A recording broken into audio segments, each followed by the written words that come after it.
வழியை தவிர வணக்கம். நேர்பட பேசு நிகழ்ச்சியில் உங்களை சந்திப்பதில் மகிழ்ச்சி. 2016 சட்டமன்ற தேர்தல் முடிவுகள் வெளிவந்து அனைத்திந்திய அண்ணா திராவிட முன்னேற்ற கழகம் தனது ஆட்சியை மீண்டும் தக்க வைத்திருக்கிறது. 1984க்கு பிறகு 5 ஆண்டுகள் ஆட்சியில் இருக்கக்கூடிய ஒரு கட்சி மீண்டும் தக்க வைப்பது இந்த முறைதான். பெரிய கட்சிகளின் கூட்டணி இல்லாமல் அனைத்திந்திய அண்ணா திராவிட முன்னேற்ற கழகம் 234 தொகுதிகளிலும் இரட்டை இலை சின்னத்தோடு போட்டியிட்டது. அப்படி ஒரு நிலையில் அந்த கட்சி தனி பெரும்பான்மையுடன் ஆட்சியை மீண்டும் தக்க வைக்கக்கூடிய ஒரு சூழ்நிலை ஏற்பட்டிருக்கிறது.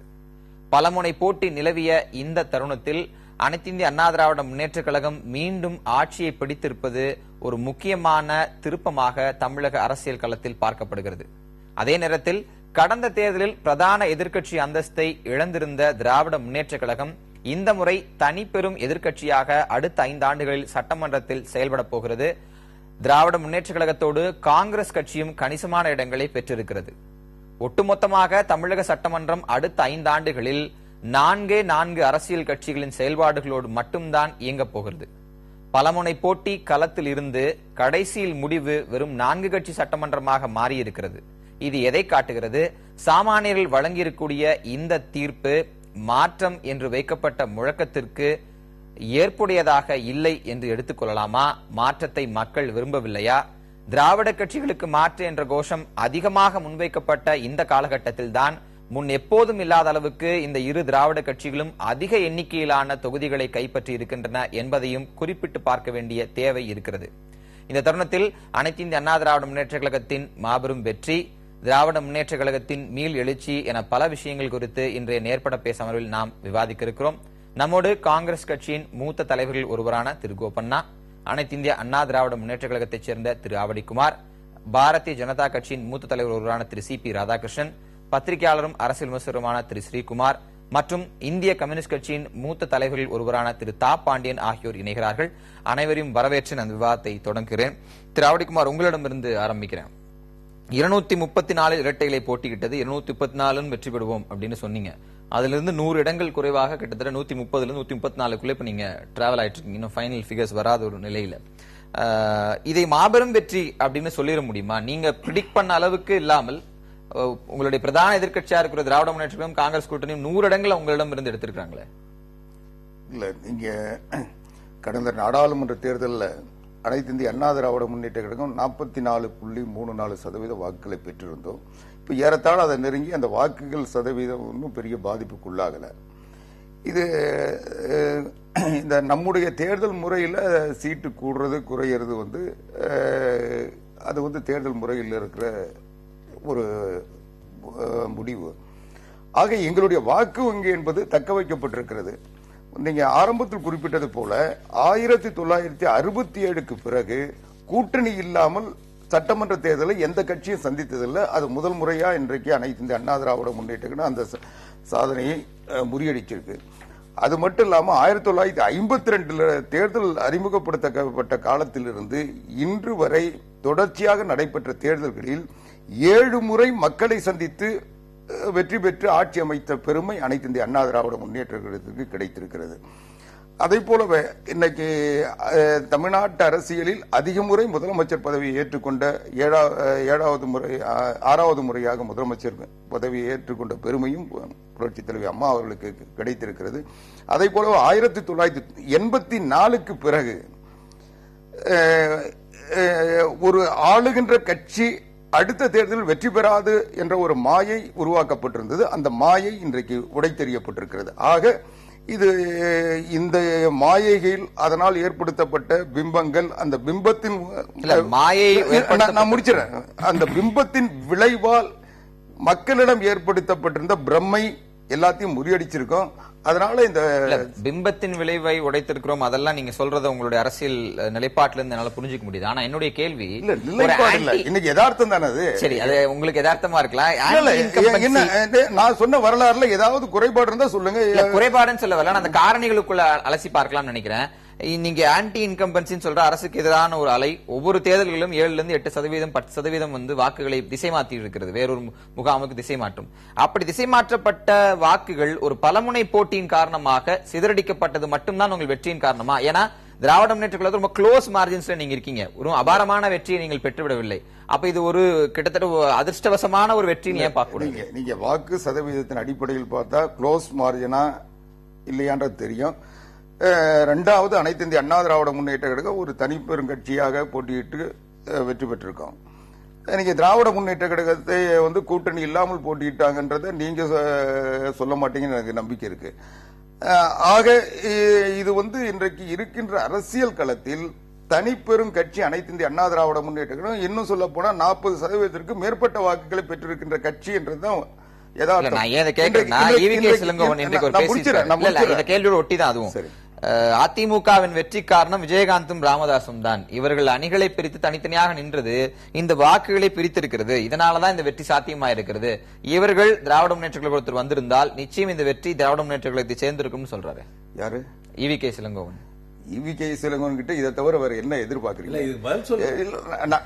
நான் சொல்றேன், EVK இளங்கோவன் இதை விட வேற செய்தியை சொல்ல முடியாது. இன்னொன்னு நான் சொல்றேன், இன்றைக்கு இந்த வெற்றிக்கு காரணமே இன்றைக்கு திராவிட முன்னேற்ற கழகம் தொடர்ந்து இந்த தேர்தல் வருவதற்கு முன்னால ஒரு 8-9 மாதமாக கோயபோஸ் பிரச்சாரத்தை முழுமையாக செய்தது.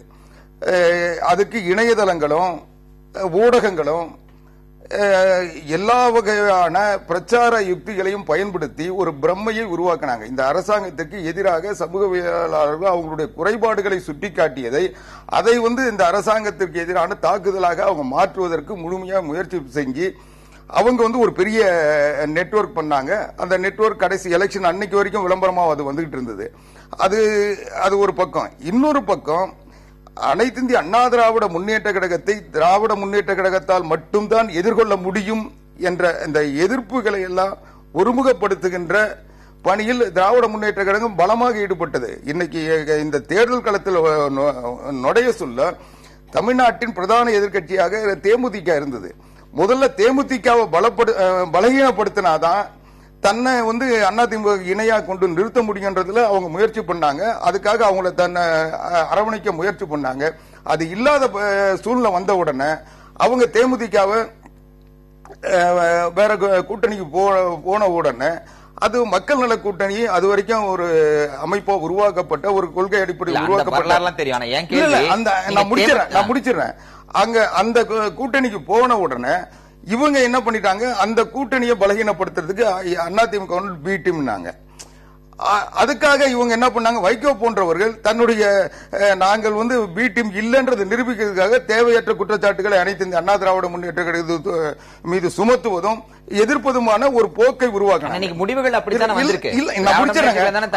அதே போலவே பாரதிய ஜனதா கட்சி அதிமுகவினுடைய அவங்களுக்கும் மறைமுக கூட்டு ரகசிய ஒப்பந்தம் சொல்லி எல்லாம் பேசி ஆக அதிமுகவினுடைய எதிர்ப்பு நாங்கள் மட்டும்தான் அவங்க நிறுவனாங்க. அதுக்கு வந்து ஊடகங்களையும் மற்ற பிரசார சாதனங்களை ஒரு மார்க்கெட்டிங் திட்டமிட்டு அவங்க வந்து மார்க்கெட்டிங் யுக்திகளை பயன்படுத்தி முழுமையான முயற்சியில் ஈடுபட்டாங்க. அது மட்டும் இல்லாம திமுகவை பொறுத்த வரைக்கும் அவங்க வந்து வேட்பாளர் யார்ன்றதை 6 மாதத்துக்கு முன்னே அவங்க முடிவு பண்ணிட்டாங்க. ஏன்னா இந்த தொகுதியில இவர் தான் போட்டியிட முடியுன்ற நிலை அவங்க கட்சியில வந்து உருவாக்கப்பட்டிருந்தது. அவங்க 6 மாதத்துக்கு முன்னாலே களத்துல இறங்கி கோயில கட்டுறதுக்கு பணம் கொடுக்கறதுல இருந்து ஒவ்வொரு ஏரியாவிலையும் அவங்க என்னென்ன வாக்காளர்களை ஈர்ப்பதற்கு என்னென்ன செய்ய முடியுமோ அதெல்லாம் செஞ்சுட்டாங்க. ஆக வந்து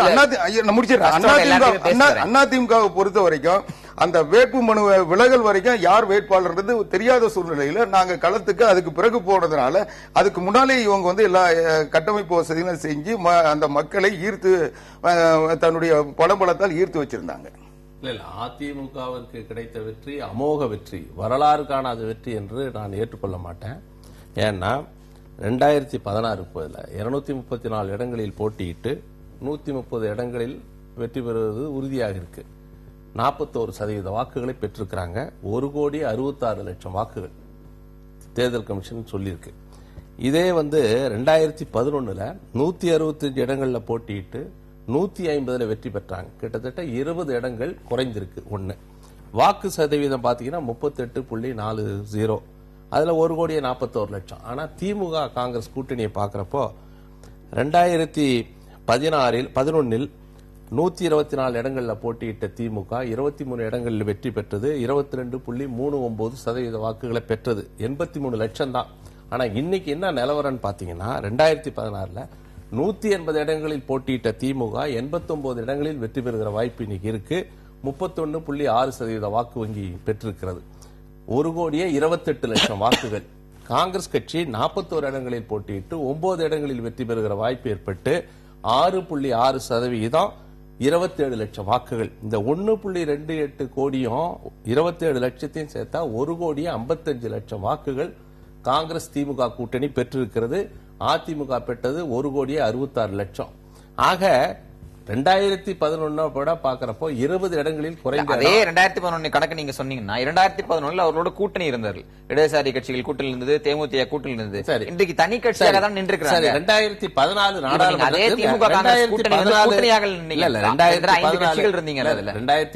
நாடாளுமன்ற தேர்தலில் 39 தொகுதிகளில் போட்டியிட்டு 44%, 1,79,00,000. இப்போ 1,66,00,000 குறைந்திருக்கு. 1.79 கோடி, 1.66, 1,66,00,000 ஒரு அப்பால் நான் சொல்றேன். அவர்கள் 41% பெற்று சதவீத கணக்குகளை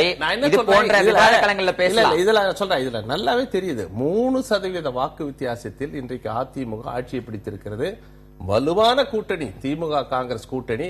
தேர்தலுக்கு முன்பாக நாங்கள் எல்லாம் வலியுறுத்தியபடி ஒரு விரிவான கூட்டணி தேமுதிக, கம்யூனிஸ்ட் போன்ற கட்சிகள் இணைந்திருக்குமேயானால் ஜெயலலிதா வெற்றியின் பக்கம் வந்திருக்கவே முடியாது. பெரிய தோல்வியை சந்திச்சிருப்பாங்க. தாப்பாண்டியன் நம்முடன் பேசிவிட்டு மீண்டும் வருகிறேன். திரு தாப்பாண்டியன், 1952 தேர்தலுக்கு பிறகு இடதுசாரிகள் பங்களிப்பு இல்லாத ஒரு சட்டமன்றம் உருவாகி இருக்கிறது. தேர்தலுக்கு முன்பு மாற்று என்ற பிரச்சாரத்தை முன்வைத்து ஒரு மெகா கூட்டணியை அமைத்தோம் என்று சொல்லியிருந்தீர்கள். நாங்கள் ஆட்சியை பிடிப்போம் என்று உங்கள் தலைவர்கள் அனைவரும் பரப்புரையில் ஈடுபட்டிருந்தார்கள். ஆனால் உங்கள் பரப்புரையில் இருந்த உத்வேகத்திற்கு நேர் எதிர் திசையில் முடிவுகள் வந்திருக்கிறது. சட்டமன்ற பங்களிப்பே இல்லாமல் அடுத்த 5 ஆண்டுகள் இடதுசாரிகள் நகர்த்தப் போகிறீர்கள். என்ன நடந்தது?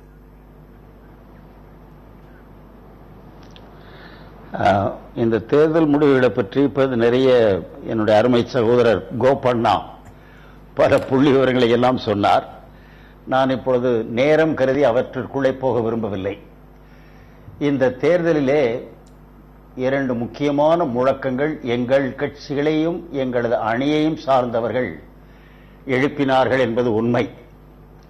பாரதிய ஜனதா கட்சியும் அதே போல அதே சொற்களை பயன்படுத்தி திராவிட கட்சிகளுக்கு மாற்றாக மாற்று அரசியலை நாங்கள் கொண்டு வருவோம், மாற்று அரசியல் எங்களிடம்தான் இருக்கிறது, ஊழலற்ற ஆட்சியை நாங்கள் தான் கொண்டு வருவோம், வளர்ச்சிக்கு நாங்கள் தான் என்று அவர்கள் பேசினார்.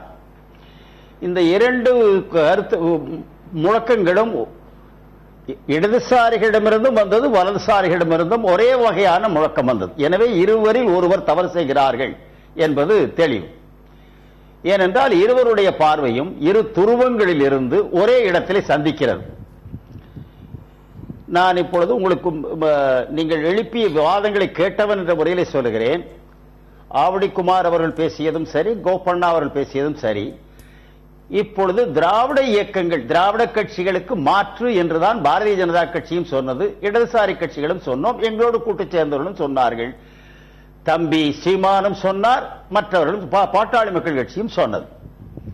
ஆனால் இப்பொழுது இந்த அமைந்துள்ள சட்டமன்றத்தில் திராவிட இயக்க வாரிசுகளாக வந்த 2 கட்சிகள் மட்டும்தான் முக்கியமான பங்காளிகளாக இருக்கிறார்கள்.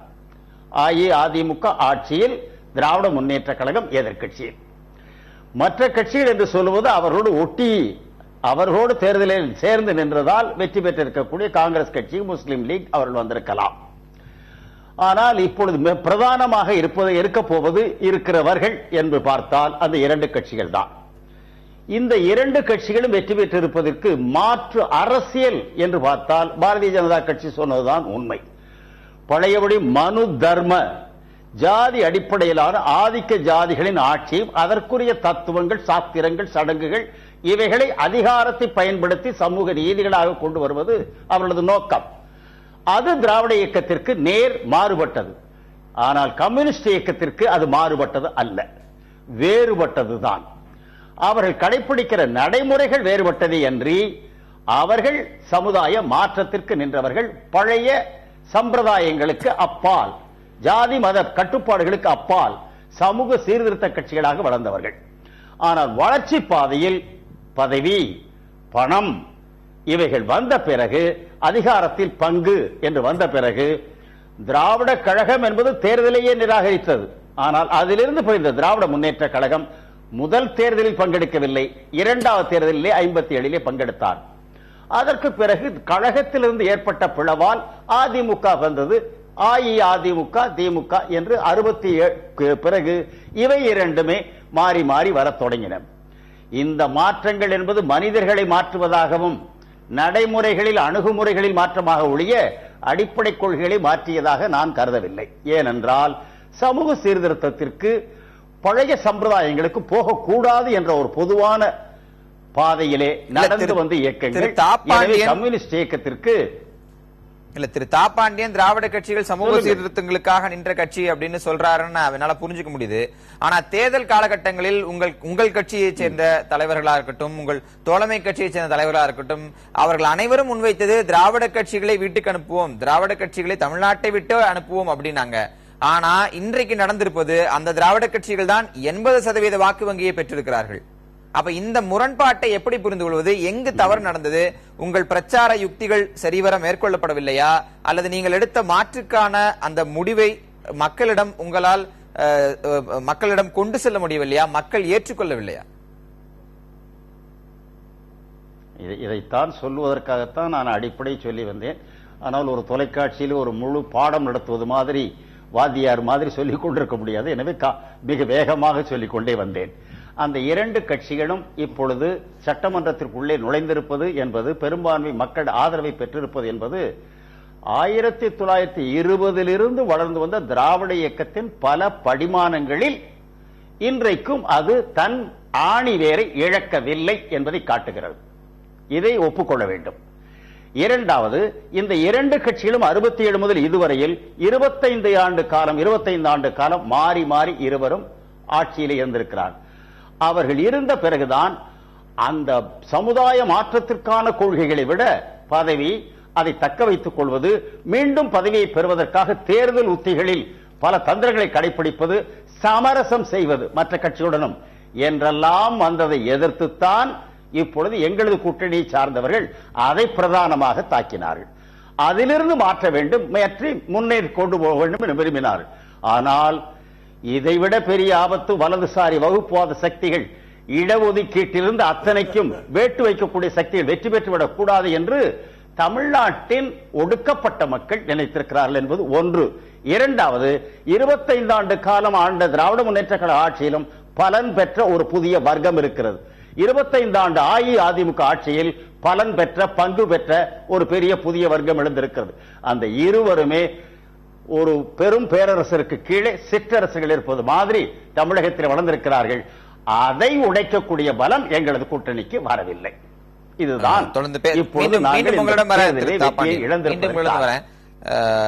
மாற்றம் அப்படின்னு முன்வைத்த கட்சிகள்ல பாரதிய ஜனதா கட்சியும் ஒன்று. நான் என்னுடைய கேள்வி நான் சரியான பெர்ஸ்பெக்டிவ்ல கேட்கிறேன்னா, மத்திய அரசு அமைந்த பிறகு தமிழகத்தில் ஒரு மீளெழுச்சி தேவைன்னு சொன்னீங்க. மிஸ்டு கால்ல 50 லட்சம் பேரை சேர்த்திருக்கோம் அப்படின்னு சொன்னீங்க. இது ரொம்ப முக்கியமான ஒரு தேர்தலாக இருந்தது. 2 ஆண்டுகள் மத்திய அரசை கொண்டு தமிழகத்தில் ஒரு தாக்கத்தை ஏற்படுத்தக்கூடிய வாய்ப்பு இருந்தும் உங்களால் ஒரு தொகுதியில் கூட வெற்றி பெற முடியாமல் போனதற்கு என்ன காரணம்? ஒரு தேர்தலில் வெற்றி பெறுவது, தோல்வி அடைவது என்பது ஓரிரு மாதங்களில் அல்லது ஓரிரு முயற்சிகளில் நடந்துவிடக்கூடியதல்ல. அண்ணன் ஏதோ சொன்னார், கீரல் விழுந்த ரெக்கார்டை போல கம்யூனிஸ்ட் கட்சி ஏன் தேய்ந்து கொண்டே போவது என்பதற்கு அண்ணனுடைய பிரசங்கமே ஒரு காரணம்.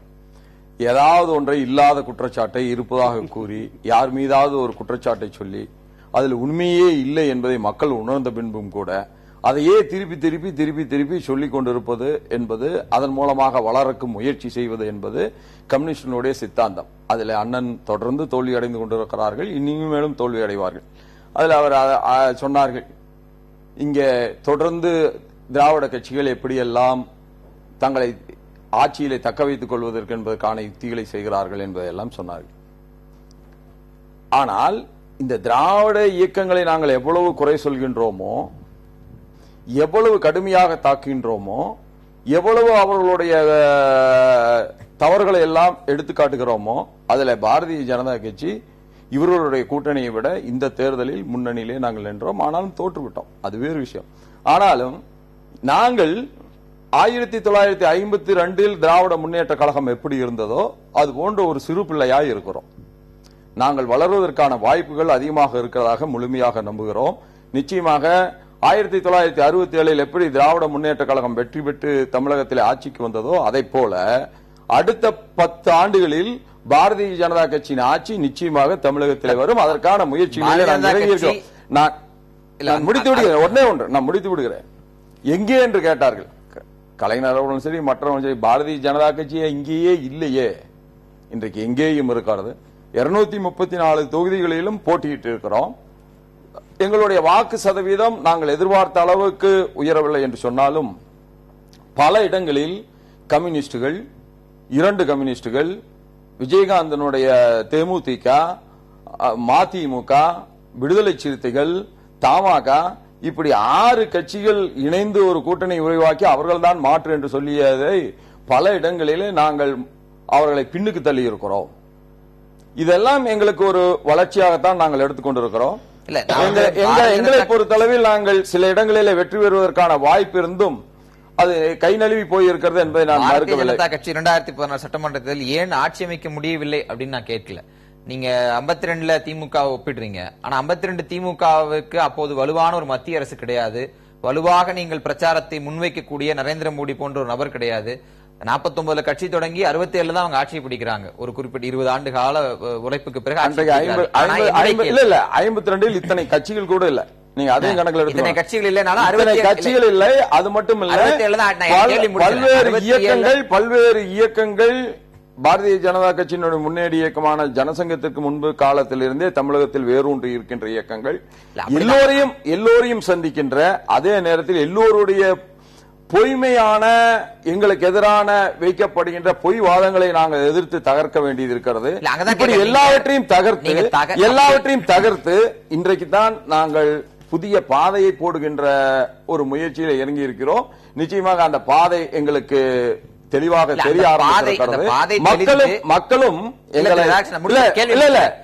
மத்திய அரசுல ஒரு வலுவான சிங்கிள் மெஜாரிட்டி கவர்மெண்டா இருக்கீங்க.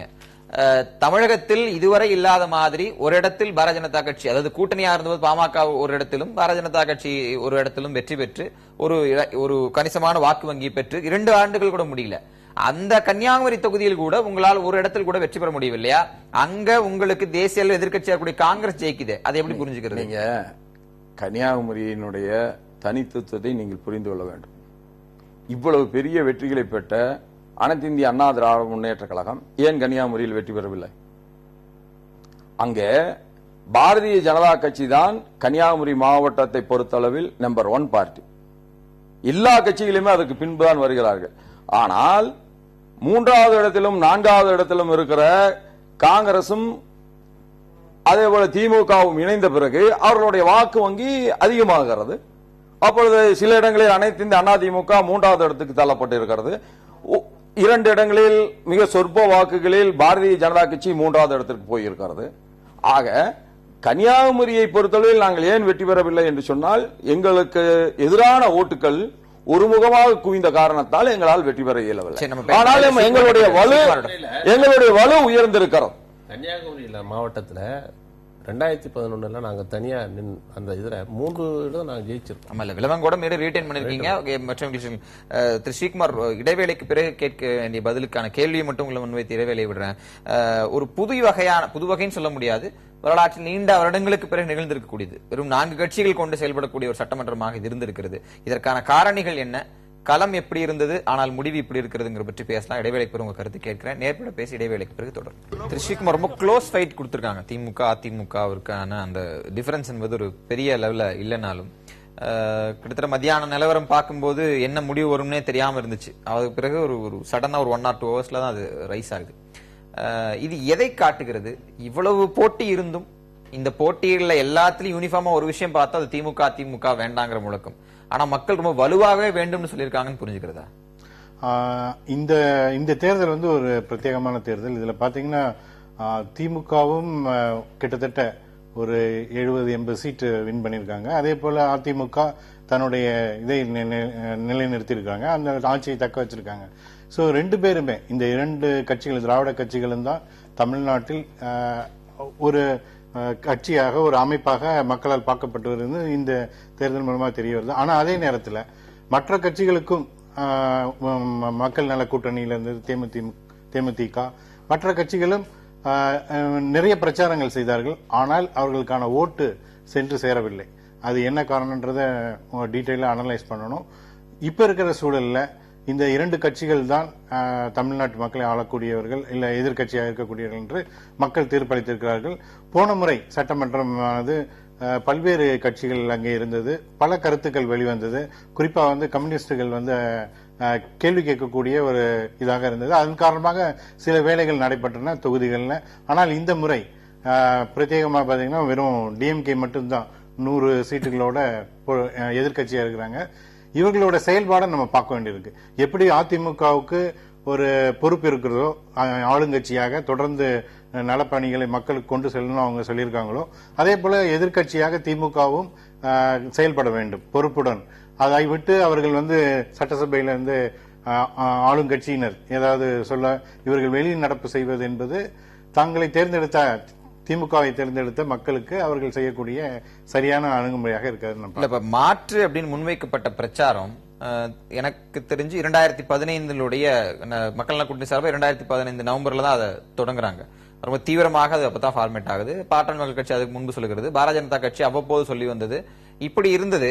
மாற்று முன்வைக்கப்பட்ட அந்த பிரச்சாரத்துடைய காலகட்டம் போதுமானதாக இல்லை அப்படின்னு புரிஞ்சுக்கிறதா, இல்ல மாற்றுக்கான தேவை இல்லாமல் அரசியல் கட்சிகள் அதை கட்டமைக்க முயற்சி செய்து தோல்வி விட்டார்கள் அப்படின்னு புரிஞ்சுக்கிறதா? இது தோல்வின்னு சொல்ல முடியாது. ஏன்னா அவங்க இது ஒரு முதல் முறையாக மாற்றாக ரெண்டு கட்சிக்கு, இல்லாட்டி எப்பயும் பாத்தீங்கன்னா அதிமுகவோ திமுகவுடனோ இந்த மற்ற கட்சிகள் மதிமுக, கம்யூனிஸ்ட், அதே போல தேமுதிக லாஸ்ட் டைம் ஏடிஎம்கே கூட இருந்தாங்க. ஆனா இந்த முறை ஒரு மாற்று நாங்கள் இருக்கிறோம் என்று மக்களிடம் கொண்டு சென்றிருக்காங்க. அவர்களுடைய பிரச்சாரம் சென்று சேர்ந்திருக்கிறது. ஆனால் மக்கள் அவர்களுக்கு அதிக அளவில் வாக்களித்து தேர்ந்தெடுக்கப்படவில்லை. அப்படிதான் இதை பார்க்கணும்.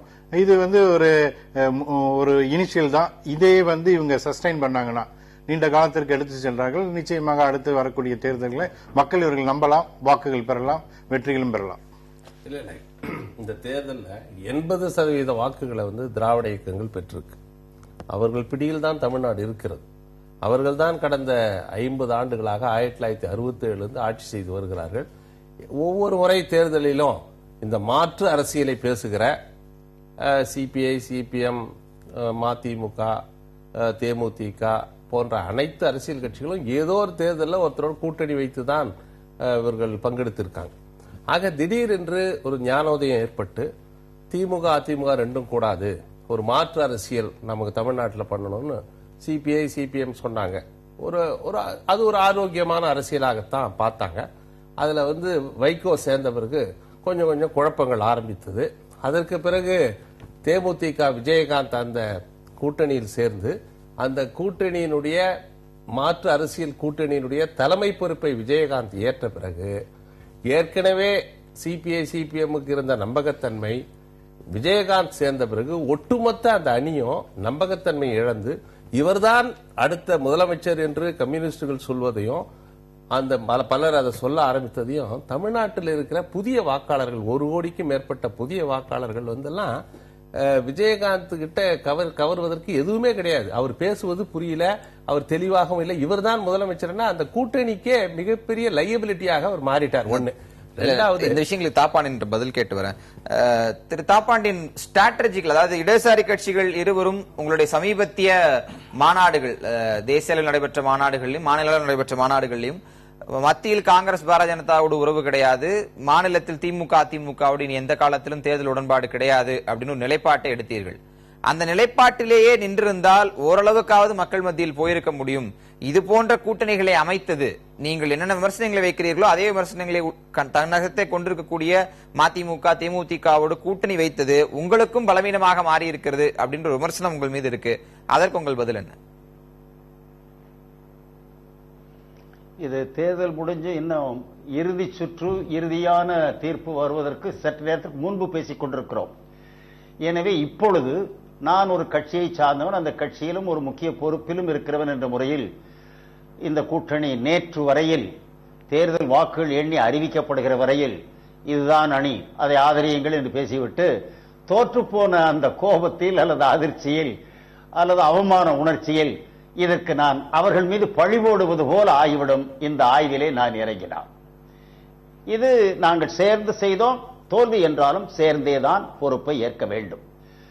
அதில் எந்த முடிவு தவறாக சறுக்கலாக இருந்திருந்தாலும் பின்னர் நாங்கள் பரிசீலிப்போம் என்பதை நான் இதற்கு முன்பு பேசிய தொலைக்காட்சியிலும் சொன்னேன். மீண்டும் நான் அதை உறுதிப்படுத்துகிறேன். அரசியலில் என்பது எப்பொழுதுமே தடுமாறினால் படிக்க வேண்டும். ஒன்றை நான் உங்களுக்கு தெளிவுபடுத்துகிறேன். தமிழ்நாட்டினுடைய வரலாற்றில் நீண்டு சொல்ல இருக்கிற அத்தனை பேருமே சகோதரர் கோபண்ணா உட்பட எல்லோருமே அரசியலில் கூர்ந்து கவனிப்பவர்கள். சட்ட திருத்தம், இந்தியாவின் அரசியல் சட்ட திருத்தம் வருவதற்கே காரணமாக இருந்தவர் தந்தை பெரியார். அவர் நாடாளுமன்றத்திலும் இல்லை, அவரது கட்சியினரும் இல்லை, சட்டமன்றத்திலும் உறுப்பினர்கள் இல்லை. அவர் வெளியில் ஒரு இயக்கத்தை தான் நடத்தி கொண்டிருந்தார். தேர்தலில் பங்கெடுக்க மாட்டேன் என்பதை அடிப்படையாக கொண்டும் இருந்தார்.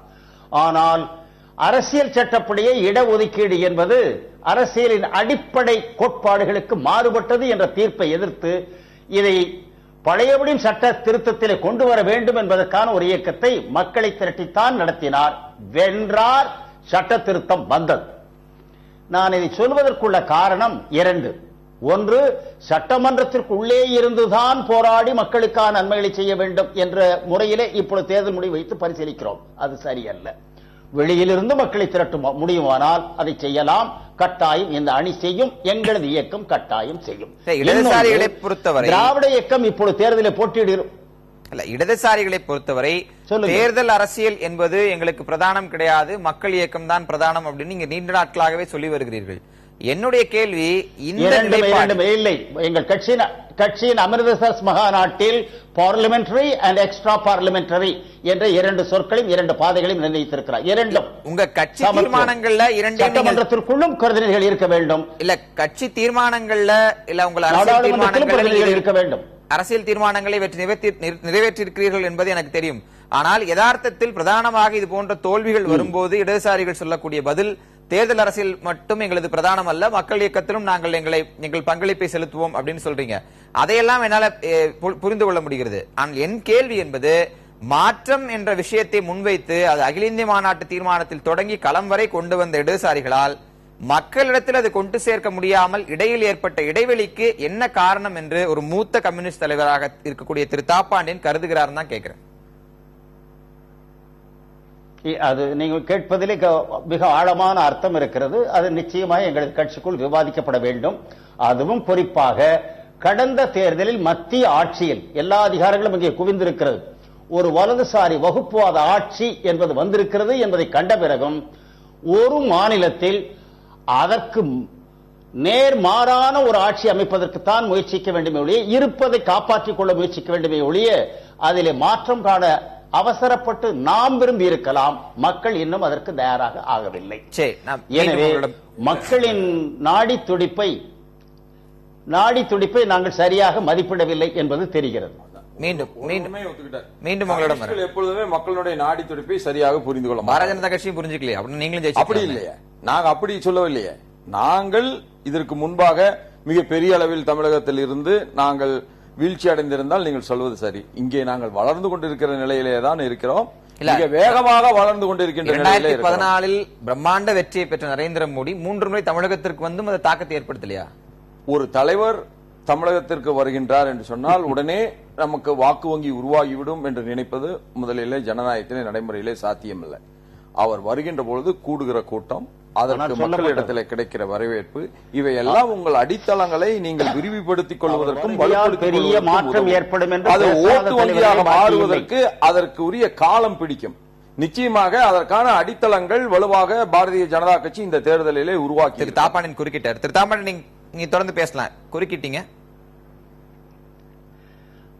ஆமா, தேர்தலில் வரும் ஒரு அமைச்சர் அல்ல, பல அமைச்சர்கள் வந்தார்கள், பல நாடாளுமன்ற அமித்ஷா தேர்தலிலே அநேகமாக சாணக்கியர் என்று அவர்கள் சொல்கிறார்கள். அவரும் வந்தார், இங்கேயே தங்கியே இருந்தார்.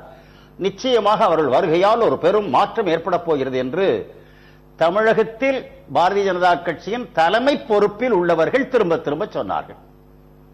அது இப்பொழுது தமிழக மக்கள் நிராகரித்து விட்டார்கள் என்பது பொறுத்தளவில் கம்யூனிஸ்ட் கோட்டையாக ஒரு காலத்தில் இருந்தது. 1952 இருந்து கம்யூனிஸ்டுகள் அங்கு மிகப்பெரிய வலுவாக இருந்தார்கள். 67 வெற்றி பெற்றார்கள், 71 வெற்றி பெற்றார்கள், தொடர்ந்து வெற்றி பெற்றார்கள். இன்றைக்கு அவர்கள் வெறும் 6000 வாக்குகள் தான் வாங்கி இருக்கிறார்கள். அதே கோவை தெற்கு தொகுதியில் அருமை சகோதரி வானதி சீனிவாசன் அவர்கள் 33,000 வாக்குகளை நாங்கள் தனித்து நின்று பெற்றிருக்கிறோம். இதெல்லாம் தான் வளர்ச்சிக்கான அறிகுறிகள். இவை எல்லாம் தான் அடுத்த 10 ஆண்டுகளில் ஆளுகின்ற இயக்கமாக பாரதிய ஜனதா கட்சி பாரதிய ஜனதா வளர்ச்சின்னு சொல்லிக்கிறேன். நிறைய வளர்ச்சிகளை அரசியல் கேட்கலாம். எங்களுடைய வளர்ச்சியை தான் நான் கோடிட்டு காட்டுகிறேன். இது ஒரு அரசியல் வளர்ச்சி. 2011-14 இந்த தேர்தல்லாம் தமிழ்நாட்டின் அரசியலை முடிவு செய்கிற சக்தியாக விஜயகாந்த் இருந்தார். அவர் எப்போது விமானத்திலிருந்து வருவார், சிங்கப்பூர்ல எப்போ வருவார், எப்படி வருவார், எல்லா அரசியல் கட்சிகளும் அவர் கதவை தட்டினார். அவர் எல்லா கட்சியோடும் பேசிக் கொண்டிருந்தார். எந்த கட்சியோடு முடிவு செய்வதை இந்த தமிழ்நாடே அவளோடு எதிர்பார்த்தது. அவர் இன்றைக்கு ஒரு கூட்டணி அமைத்து அந்த கூட்டணிக்கு தலைமை பொறுப்பேற்று இவர்தான் அடுத்த முதலமைச்சர் என்று பிரகடனப்படுத்தப்பட்டு பிரச்சாரம் செய்து இன்றைக்கு டெபாசிட் அவர் இழந்திருக்கிறாரே, அது குறித்து இந்த மக்கள் நல கூட்டணி ஆத்ம பரிசோதனை செய்யணும். தோழர் ராஜா அவர்கள் கூட இன்றைக்கு தொலைக்காட்சியில சொல்லியிருக்கிறார், கம்யூனிஸ்டுகள் ஆத்ம பரிசோதனை செய்யணும்னு. என்னை பொறுத்தவரை கம்யூனிஸ்டுகள் எது சாத்தியமோ அதை அவர்கள் முயற்சி செய்திருக்கலாம். திமுக அதிமுக ஒட்டுமொத்தமாக 3 கோடி வாக்குகளை பெற்ற ஒரு இயக்கத்தை ஒட்டுமொத்தமாக அப்புறப்படுத்தணும்னா அதுக்குரிய வலிமையே கம்யூனிஸ்ட் கட்சிக்கு இருக்கா, தேமுதிக இருக்கா, மதிமுக இருக்கா? கடைசியில மதிமுகவுடைய பிரதான தளபதி தேர்தலில் போட்டியிடலன்னு ஒதுங்கிக்கிட்டாரு. இப்படி முடிவெடுக்கிற எடுத்தேன் கவுத்தேன் என்று முடிவெடுக்கிற ஒருத்தரை வச்சுக்கிட்டு அவர் ஒருங்கிணைப்பாளர். ஆக குழப்பத்தின் திசை தெரியாத ஒரு பயணத்தில் போய் இன்றைக்கு விரயமாகி வாக்குகள் விரயம், உழைப்பு விரயம் எல்லாம் ஆகி நீங்க அதிமுக மக்கள் விரோத ஆட்சி அமைந்ததற்கு முக்கிய காரணம் இந்த மக்கள் நல கூட்டணி என்ற பழி பாவம் இன்றைக்கு அவர்கள் மீது சுமத்தப்பட்டிருக்கிறது. நான் திரு ஆவடிக்குமார் உங்கள்ட்ட பதில் இருக்கும், அதை கேட்கிறேன் இடைவேளைக்கு பிறகு. ஒரு இடைவேளைக்கு பிறகு நேர்பட பேசி தொடரும். திரு கோபண்ணா, அதிமுகவை ஆட்சியில் அமைக்க பாவத்தை இடதுசாரிகளும் மக்கள் நல கூட்டணி தலைவர்களும் செஞ்சுட்டாங்கன்னு சொன்னீங்க. உங்களையே ஆட்சி அமர்த்துவதற்கு, உங்கள் கூட்டணி ஆட்சி அமர்த்துவதற்கு தான் அவங்க கட்சி நடத்துறாங்களா? இல்ல இல்ல, அப்படி சொல்ல. நான் என்ன சொல்றேன், ஒரு 5 ஆண்டு கால ஆட்சி நடக்குது, அது மக்கள் விரோத ஆட்சி, ஒரு அராஜக ஊழல் ஆட்சியெல்லாம் சொல்லி பிரச்சாரம் பண்ணி போராட்டம் நடத்தி கம்யூனிஸ்டுகள் கடுமையாக போராட்டம் நடத்துறாங்க. அதெல்லாம் அவருடைய நோக்கத்தை நான் குறை சொல்லவில்லை. இவ்வளவு கடுமையாக எதிர்த்து ஒரு ஆட்சியை அகற்றுவதை முதன்மை நோக்கமாக கொள்ளாமல் நீங்க அதுக்கு முந்தி 2011 முந்தி 2006 11 நடந்தாங்க பாருங்க, 5 ஆண்டு ஆட்சி. அதுல 2009 இவங்க கூட்டணி எல்லாம் இருந்திருக்கிறாங்க. அந்த 5 ஆண்டுகால ஆட்சிக்கும் சேர்த்து ரெண்டுத்தையும் அப்புறப்படுத்தணும், தண்டிக்கணும்னு சொல்றது நடைமுறை சாத்தியம் இல்லை. அது நடக்காதுன்றது அவங்களுக்கு நல்லாவே தெரியும். 2 இயக்கங்களையும் அவர்களால் வீழ்த்த முடியாது என்பதை நன்கு அறிந்த பிறகு, அரசியல் அவர்கள் தெளிவில்லாதவர்கள் கிடையாது, அனுபவம் மிக்கவர்கள் இருந்தும் இப்படி ஒரு முடிவு எடுத்ததன் மூலமாக தமிழ்நாட்டில் மீண்டும் இந்த ஆட்சி வருவதற்கு அவர்கள் ஒரு காரணமாகிவிட்டார்கள். அந்த பழி தமிழ்நாட்டில் இருக்கும். திரு தாப்பாண்டியன், தேர்தல் பரப்புரை துவங்கிய காலத்தில், இன்னும் சரியாக சொல்ல வேண்டும் என்றால் மக்கள் நல கூட்டு இயக்கம் கூட்டணியாக ஆரம்பிக்கப்பட்ட காலகட்டங்களிலேயே இது அதிமுகவினுடைய டீம் பி, அதிமுகவை வெற்றி பெற வைக்க ஆளும் அரசின் எதிரான வாக்குகளை சிதறடிக்க உருவாக்கப்பட்ட ஒரு முயற்சிங்கிற குற்றச்சாட்டு வைக்கப்பட்டது. இன்றைக்கும் அதே குற்றச்சாட்டு திரும்பி இருக்கிறது. ஏனென்றால் திராவிட முன்னேற்ற கழகம் மிக கம்மியான இடங்களில் ஆட்சி அதிகாரத்தை பிடிக்க வேண்டிய வாய்ப்பை இழந்திருக்கிறது. இதற்கும் நீங்கள் தான் காரணம், அந்த வித்தியாசத்தை ஏற்படுத்தியது மக்கள் நல கூட்டணி தான் அப்படின்னு சொல்றாரு. உங்களுடைய பதில் என்ன?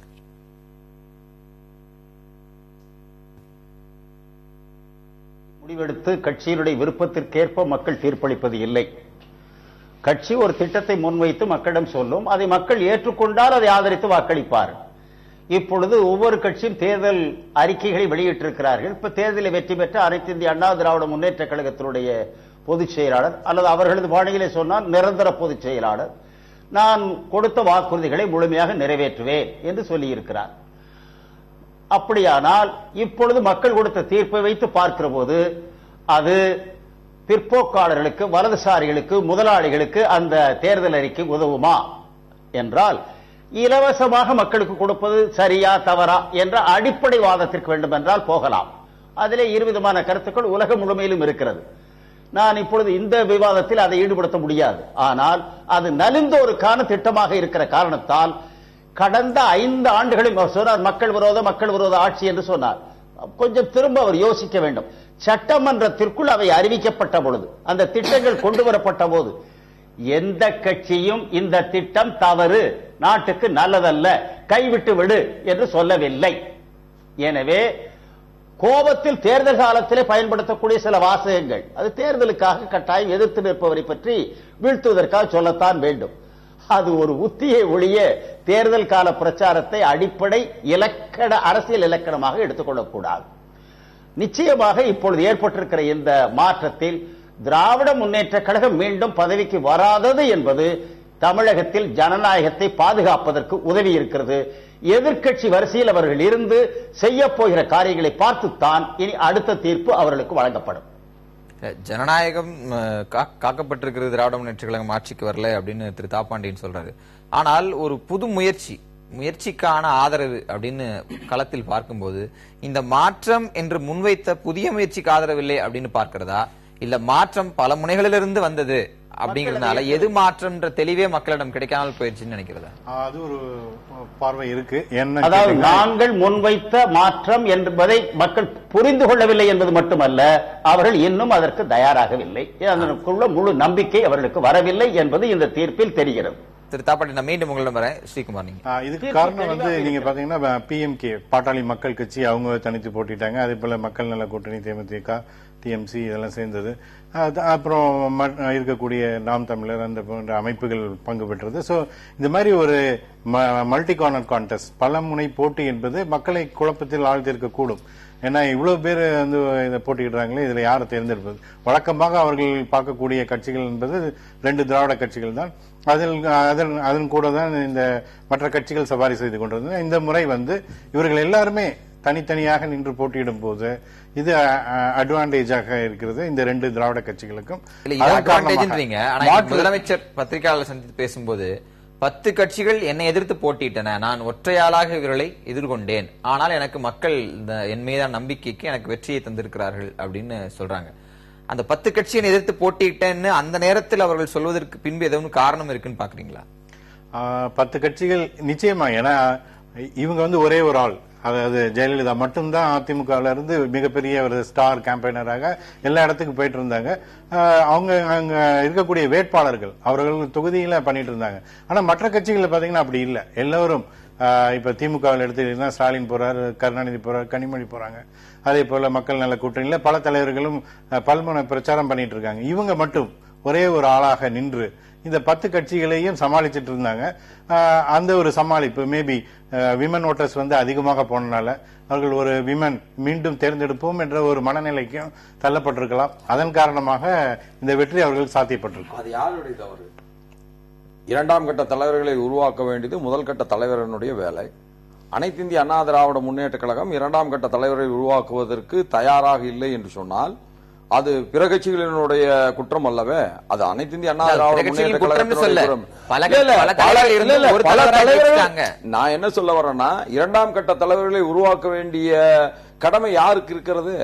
இன்றைக்கு எண்ணற்ற அமைச்சர்கள் இவ்வளவு பெரிய வெற்றி பெற்றும் கூட எண்ணற்ற அமைச்சர்கள் தோற்று போயிருக்கிறார்கள். அதற்கு என்ன காரணம்? அமைச்சர்கள் அவர்கள் அமைச்சர்களாக மட்டுமே பணிபுரிந்து மக்களுடைய தேவைகளை அறிந்து அந்த மக்களுடைய தேவைகளை பூர்த்தி செய்கின்றவர்களாக இருக்க வேண்டும். தலைமைக்கு பணிந்திருக்க வேண்டும், தலைமைக்கு கட்டுப்பட்டு இருக்க வேண்டும் என்பதில் எனக்கு மாற்று கருத்து கிடையாது. அதாவது 2வது கன்சிக்யூட்டிவ் டேர்ம் வருவது என்பது ஒரு வரலாற்றில் முக்கிய நிகழ்வாக இருந்தாலும் இது ஒரு பரிபூரண வெற்றி. எல்லா இடங்களிலும் அது வெற்றி தான் அப்படின்னு சொல்ல முடியுமா? எல்லா இடங்களிலும் நான் சொல்ல தொகுதிகளை சொல்ல, முன்னாள் அமைச்சர்கள் தோற்கிறார்கள், உங்க மூத்த நிர்வாகிகள் திரு பொன்னையன் தொடங்கி பண்டோட்டு ராமச்சந்திரன் வரை தோல்வியை தழுவுகிறார்கள். சென்னை வடக்கு பகுதிகளில் வந்து பெருமளவு உங்களுக்கு சரிவு ஏற்பட்டிருக்கிறது. முதலமைச்சர் ஜெயலலிதாவினுடைய வாக்கு சதவீதமே கடந்த தேர்தலில் ஒப்பிடும் போது 39,000 தான் அந்த வாக்கு சதவீத வெற்றி இருக்கிறது. அவர் ஏற்று போட்டியிட்ட ஒரு புதுமுகம். இப்படி ஒரு பரிபூர்ணமான வெற்றி இல்ல அப்படிங்கிறதுக்கான காரணங்கள் நிறைய வந்துகிட்டே இருக்கே. அதாவது இது பரிபூர்ணமான வெற்றி இல்லைன்றதை விட இது பிரம்மாண்டமான வெற்றி. ஏன்னா தொடர்ந்து ஒரு ஆளுங்கட்சி மறுபடியும் வெற்றி பெறுவது என்பது ஒரு சாதாரண இலகுவான காரியம் இல்லை. இன்னும் சொல்ல போனால் இன்றைக்கு மரியாதைக்குரிய கோபண்ணா சொன்னார், இது ஏதோ இந்த கூட்டணிகள் அல்லது இந்த மாற்று கொள்கையை முன்வைத்தவர்கள் திமுகவினுடைய ஆட்சி பெறுகின்ற முயற்சியை தடுத்து விட்டார்கள் சொன்னார். அது நிச்சயமான தவறு. இன்றைக்கு திமுக தன்னுடைய பலத்துக்கு மீறிய, சக்திக்கு மீறிய வெற்றியை பெற்றிருக்கிறது என்றால், இன்றைக்கு இந்த பல கூட்டணிகள், பல கட்சிகள், பல அமைப்புகள் இந்த அரசாங்கத்துக்கு எதிராக செய்த பிரச்சாரங்கள், அந்த பிரச்சாரத்தை திமுக இந்த எல்லா கூட்டணியுமே, பாரதிய ஜனதாவாக இருந்தாலும், மக்கள் நல கூட்டணியாக இருந்தாலும், பாமகவா இருந்தாலும், முழுக்க முழுக்க இந்த ஆட்சியை அகற்றணுன்றதான் நோக்கமா வச்சுக்கிட்டு அவங்களுடைய பிரச்சாரம் இருந்தது. ஆனால் அந்த பிரச்சாரத்தை அவர்கள் வேகமாக செஞ்சாங்க, முழுமையா செஞ்சாங்க, கூடுதலாகவும் செஞ்சாங்க. ஆனா அந்த அதிகாரத்தை பெறுவதற்குரிய கட்டமைப்பு அல்லது பலம் அந்த இயக்கங்களுக்கு இல்லாததுனால இந்த பலத்தை உள்ள திமுக அதை பயன்படுத்திச்சு. அப்போ இந்த அரசாங்கத்துக்கு எதிராக செய்யப்பட்ட அவதூறு பிரச்சாரங்கள் எல்லாம் அறுவடை செய்கின்ற வித்தகம் திமுகவுக்கு இருந்த காரணத்தால் அவர்கள் அதை அறுவடை செஞ்சிட்டாங்களே. இந்த வெற்றியே கூட இந்த மாற்று அணிகளின் ஆன்டி எஸ்டாப்லிஷ்மெண்ட் அரசுக்கு எதிரான பிரச்சாரங்களில் பலன் ஆட்டோமேட்டிக்கா திமுக வந்துருச்சு. ஏன்னா ஏற்கனவே கடந்த தேர்தலே அதான் நடந்தது. நாங்கள் திமுகவை மிக கடுமையாக விமர்சித்தோம், நாங்கள் வெற்றி பெறவில்லை, அதனுடைய பயன் அதிமுகவுக்கு போனது. அதுதான் எப்பொழுதே நடக்கும். தமிழகத்தில் ஒரு அரசியல் வரலாறு இருக்கிறது. அது எப்படி இருக்கிறது? அது தேர்தல் நெருங்கிய கடைசி 2 நாட்கள் இருக்கிற பொழுது சரியா இருக்கும். நீங்களும் சொல்றீங்க, பிற கட்சிகளும் சொல்றாங்க, திரு ஆவடிக்குமாரும் சொல்றாரு, அதிமுகவுக்கு எதிராக வேறு யார் விமர்சனம் செஞ்சாலும் மக்கள் அந்த விமர்சனங்கள் உள்வாங்கிட்டு போய் திமுக ஓட்டு போடுவாங்க அப்படின்ற புரிதலை எப்படி புரிஞ்சுக்கிறது? எப்படி புரிந்து கொள்ள வேண்டும், எப்படி புரிந்து கொள்ள வேண்டும் என்பதற்கு நான் ஒரே நிமிடம் நான் சொல்லிடுறேன். பொதுவாக சட்டமன்ற தேர்தல் என்பது அது மல்டி கார்னர் கண்டஸ்டாக தொடங்குகிறது, மல்டி கார்னர் கண்டஸ்டாக விரிவடைகிறது. ஆனால் தேர்தல் நெருங்க நெருங்க நெருங்க அது பைபோலராக மாறிவிடுகிறது. இரு துருவ அரசியலை நோக்கி மக்கள் ஒரு முடிவுக்கு வருகிறார்கள். நாம் அதுக்கு ஓட்டு போட்டால் அது வீணாகிறது என்கின்ற மனப்பான்மை பொதுவாக தமிழ் மக்களிடத்தில் அதிகமாக இருக்கிறது. இவரை தோற்கடிக்க வேண்டும் என்று சொன்னால் அவர்தான் சரி, அவரை தோற்கடிக்க வேண்டும் என்று சொன்னால் இவர்தான் சரி என்கின்ற நிலைப்பாடு எடுக்கிறார்கள். நாங்களும் பல இடங்களிலே எங்களுடைய வாதங்களை வைக்கின்றோம். நீங்கள் இதுவரை யார் வெற்றி பெறப் போகின்றார்கள் என்று பார்த்து வாக்களித்தீர்கள், இனிமேல் யார் வெற்றி பெற வேண்டும் என்று பார்த்து வாக்களியுங்கள் என்றெல்லாம் எங்களால் ஆன அத்துணை முயற்சிகளை நாங்கள் மேற்கொள்கிறோம், ஒரு மாற்று அரசியல் இந்த மண்ணிலே வளர வேண்டும் என்பதற்காக. ஆனாலும் அது குழந்தையாக இருக்கிற மாற்று அரசியலும் இந்த இரு திராவிட இயக்கங்களுக்கான மாற்று அரசியல் என்பது ஒரு குழந்தையாகத்தான் இருக்கிறதே தவிர அது வலுவான ஒரு இளைஞராக இன்னும் மாறவில்லை. அதாவது இந்த அணிகள் எல்லாம் பிரச்சார பலம் பொருந்தியவையா இருந்ததுன்றதை நம்ம மறுக்கல. ஆக முழுமையான பிரச்சார வலிமையோடு பிரச்சாரம் பண்ணாங்க. ஆனால் அந்த வாக்காளர்களை வாக்களிக்க வைப்பதற்கான வலிமை பெற்ற கட்டமைப்பு வச்ச கட்சிகளான இல்ல. அதனுடைய தாக்கம் தான் திமுக அந்த கட்டமைப்பு உள்ள கட்சியாக இருந்ததால் இவங்க செஞ்ச பிரச்சாரத்தை அவங்க தனக்கு சாதகமா கொண்டு போக முடியும். பிரச்சார வலிமை இருக்குன்னு நீங்க ஒத்துக்கிட்டீங்கன்னா அவங்க பிரச்சாரங்கள்ல இரு கட்சிகள் மீது தானே தாக்குதல் நடத்தப்பட்டது. இல்ல ஓரளவுக்கு டேமேஜ் திமுக வந்திருக்கணும். நீங்க அவங்க சொன்னதே இந்த அரசாங்கத்தை மாற்றணும் சொல்லி முதல் கோரிக்கை, அதுக்கு பிறகுதான் அடுத்த கோரிக்கை வச்சாங்க. இன்னும் சொன்ன மாதிரி அவங்க பிரச்சாரம் எப்படி இருந்ததுன்னா இவர்கள் வரக்கூடாது, இன்னொருத்தரும் வந்துடக்கூடாது அப்படின்னு தானே தொடர்ச்சியா சொன்னாங்க. இன்னொருத்தர் வந்துடக்கூடாதுன்னா கூட திமுகவினுடைய பிரச்சாரங்களை எல்லாம் பாத்தீங்கன்னா நாங்க ஏற்கனவே ஒரு 15 மணி நேரம் தமிழ்நாட்டில் மின்வெட்டை கொண்டு வந்தோம். ஆனா அதை பத்தி இப்ப பேசாதீங்க, இப்ப இவங்க மின்சாரம் அதிக விலை கொடுத்து வாங்கினாங்க, இதை பத்தி பேசுங்கன்னு சொன்னாங்க. ஆக அவங்களுடைய பிரச்சாரமே திட்டமிட்டு இவங்க பாரதிய ஜனதா கட்சி கொஞ்சம் மென்மையா ஏதாவது சொன்னாங்கன்னா உடனே பாரதிய ஜனதா கட்சி அதிமுக ரகசிய உறவு, மக்கள் நல கூட்டணி என்னைக்காவது ஒரு நாளைக்கு திமுகவை குறை சொல்லி பேசிட்டா உடனே இவங்க அதிமுக பி டீம். இப்படி அவங்க அதிமுகவை மட்டுமே எதிர்க்க வேண்டிய ஒரு நிர்பந்தத்தை அவங்களுக்கு இவங்க ஏற்படுத்தினாங்க. இல்ல இப்போ இந்த தேர்தலை ஒட்டி முதல்ல மூன்றாவது அணி சிபிஐ சிபிஎம் 2 கட்சி திருமாவளவன் 3 பேர் சேர்ந்திருந்த போது திமுக அதிமுகவை ஒரே தட்டில் வைத்து கடுமையாக எதிர்த்தார்கள். அது வரைக்கும் பிரச்சனை இல்லை. அதுல வைகோ வந்து சேர்ந்த பிறகு, விஜயகாந்த் வந்து சேர்ந்த பிறகு திமுக அதிமுக எதிர்ப்பு என்று மேலெழுந்த வாரியாக பேசிவிட்டு கடுமையாக திமுக எதிர்ப்பு பிரச்சாரத்தை அவர்கள் செய்தார்கள். அதிமுக ஆட்சி உள்ளுக்குள்ள அதிமுக ஆட்சி வந்தாலும் பரவாயில்ல, திமுக வரக்கூடாது என்கிற ஒரு முனைப்பு அவர்கள் பேச்சு, அந்த டோன் அண்ட் டெனார் சொல்றாங்க. அதுல வருது. இது எப்படி இதை புரிஞ்சுக்கிறது? ஏன்னா, 2 கட்சியும் அவங்க எதிர்த்தாங்க. அவங்களோட பிரச்சாரத்துல 5 ஆண்டுகள்ல தேமுதிக versus அதிமுக தான அதிகமான அரசியல் பிரச்சனை.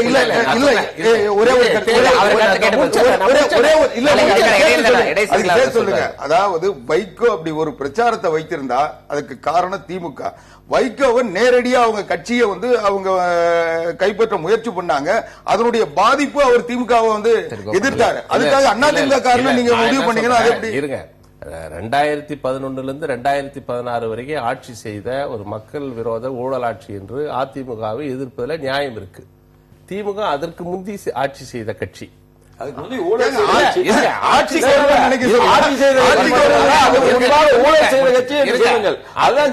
ஆக 2 கட்சியும் சேர்த்து எதிர்ப்பதாக அணி களம் கண்டவர்கள் காலப்போக்கில் எப்படி ஆயிடுதுன்னா, உள்ளூர் அவர்களுக்கு கொழுந்து விட்டு எரிகிற திமுக எதிர்ப்பு உணர்ச்சி அவர்களை வந்து கடைசியா என்னாச்சு, திமுக எதிர்ப்பு அணின்ற மாதிரி ஒரு சூழலை உருவாக்கிட்டாங்க. கடுமையாக அப்படி ஒரு கொஞ்ச நேரம் திமுகவை கடுமையாக விமர்சிட்டு சும்மா மேலெழுந்த வாரியாக அதிமுக விமர்சிக்கிற வகையில போனதுனால்தான் அதிமுகவை எதிர்ப்பு வாக்கு வங்கி திமுகவுக்கு தான் செலுத்தணும்னு மக்கள் முடிவெடுத்து இந்த 3, 4, 5 இருக்கு பாருங்க, திமுக அதிமுகவை எதிர்க்கிற அணிகள் முற்றிலும் தொடை தெரியப்பட்டு இன்றைக்கு வாக்கு வங்கி பெற முடியாத ஒரே ஒரு சட்டமன்ற உறுப்பினர் கூட தமிழ்நாட்டில் கொடுக்கலன்றது கூட பெரிய பிரச்சனை இல்லை. விஜயகாந்த் டெபாசிட் எழுந்திருக்கிறார், திருமாவளவன் தோற்கடிக்கப்பட்டிருக்கிறார், வைகோ தேர்தலில் இருந்து விலகி கொண்டார். இப்படி ஒரு தோல்வி, அதே பாஜக 234 இடங்களிலும் தோல்வி அடைந்திருக்கிறது. இப்படி ஒரு தோல்வியை மக்கள் கொடுத்திருக்கிறார்கள். என்ன காரணம்? இல்ல, இதுல கூட மதிமுகவை சுத்தமா அபகரிக்க முயற்சி பண்ணாங்க. தேமுதிகவும் செஞ்சாங்க. அவங்களுடைய கட்சியை வந்து கண்ணுக்கு எதிராக சொல்லிட்டே உடைச்சாங்க. அதனால இது வந்து பலகீனப்படுத்துறது. தேமுதிக உடைக்கிறியா? தேமுதிக வந்து நாங்க அவங்க வந்து நடிச்சிருந்தா அப்பவே ஏ டீம் பி டீம் அப்பவே பிரிச்சிருக்க முடியும். ஆனா சட்டமன்றத்துல கடைசி வரைக்கும் நாங்க வந்து ஒரு தேர்தல் காலத்துல தன்னுடைய கூட்டணி வரலன்றதுக்காக அந்த கட்சியை உடைச்சு எந்த கட்சியும் வந்து நாங்க சேர்த்துக்கல. இன்னைக்கு வந்து வைகோனுடைய எதிர்ப்பு என்பது திமுக தன்னை வந்து முழுமையா வந்து தன்னுடைய கட்சியை கபலீகரம் செஞ்சிட்ட சூழ்நிலையில் அவருடைய எதிர்ப்பு. அதே போலவே வேற ஒரு டிபேட்ல போகும். திரு ஸ்ரீகுமார், மாற்று அணி இல்ல அங்கதான் என்னோட கேள்வி, மாற்று அணிக்கு ஒட்டுமொத்தமாக ஆதரவு கிடைக்கவில்லை அப்படிங்கறதுல கூட இந்த திராவிட கட்சியினுடைய 50 ஆண்டு கால செயல்பாடுகள், மற்ற விஷயங்கள், மக்களிடம் அவர்களுக்கான அந்த பரிச்சயம் போன்ற விஷயங்களை புரிந்து கொள்ள முடிகிறது. ஆனால் இதனுடைய மேல்மட்ட தலைவர்கள் இருக்காங்கல்ல, விஜயகாந்த் டெபாசிட் இழக்கிறார் அப்படிங்கிறது ஒரு வேற வகையான மெசேஜை கொடுக்குது. திருமாவளவன் 87 வாக்குகள்ல போய் தோல்வி அடைகிறார் அப்படிங்கிறது வேற ஒரு மெசேஜை கொடுக்குது. தலைவர்களை கூட தேர்ந்தெடுக்க முடியாத அளவுக்கா இந்த அணி அவ்வளவு பலவீனமாக இருந்தது? அதுக்கு காரணம் வந்து அவர்களுடைய பிரச்சார யுத்தின்னு தான் பார்க்கணும். விஜயகாந்த் பேசக்கூடியதாக இருக்கும், மக்கள் ரசிச்சாங்க.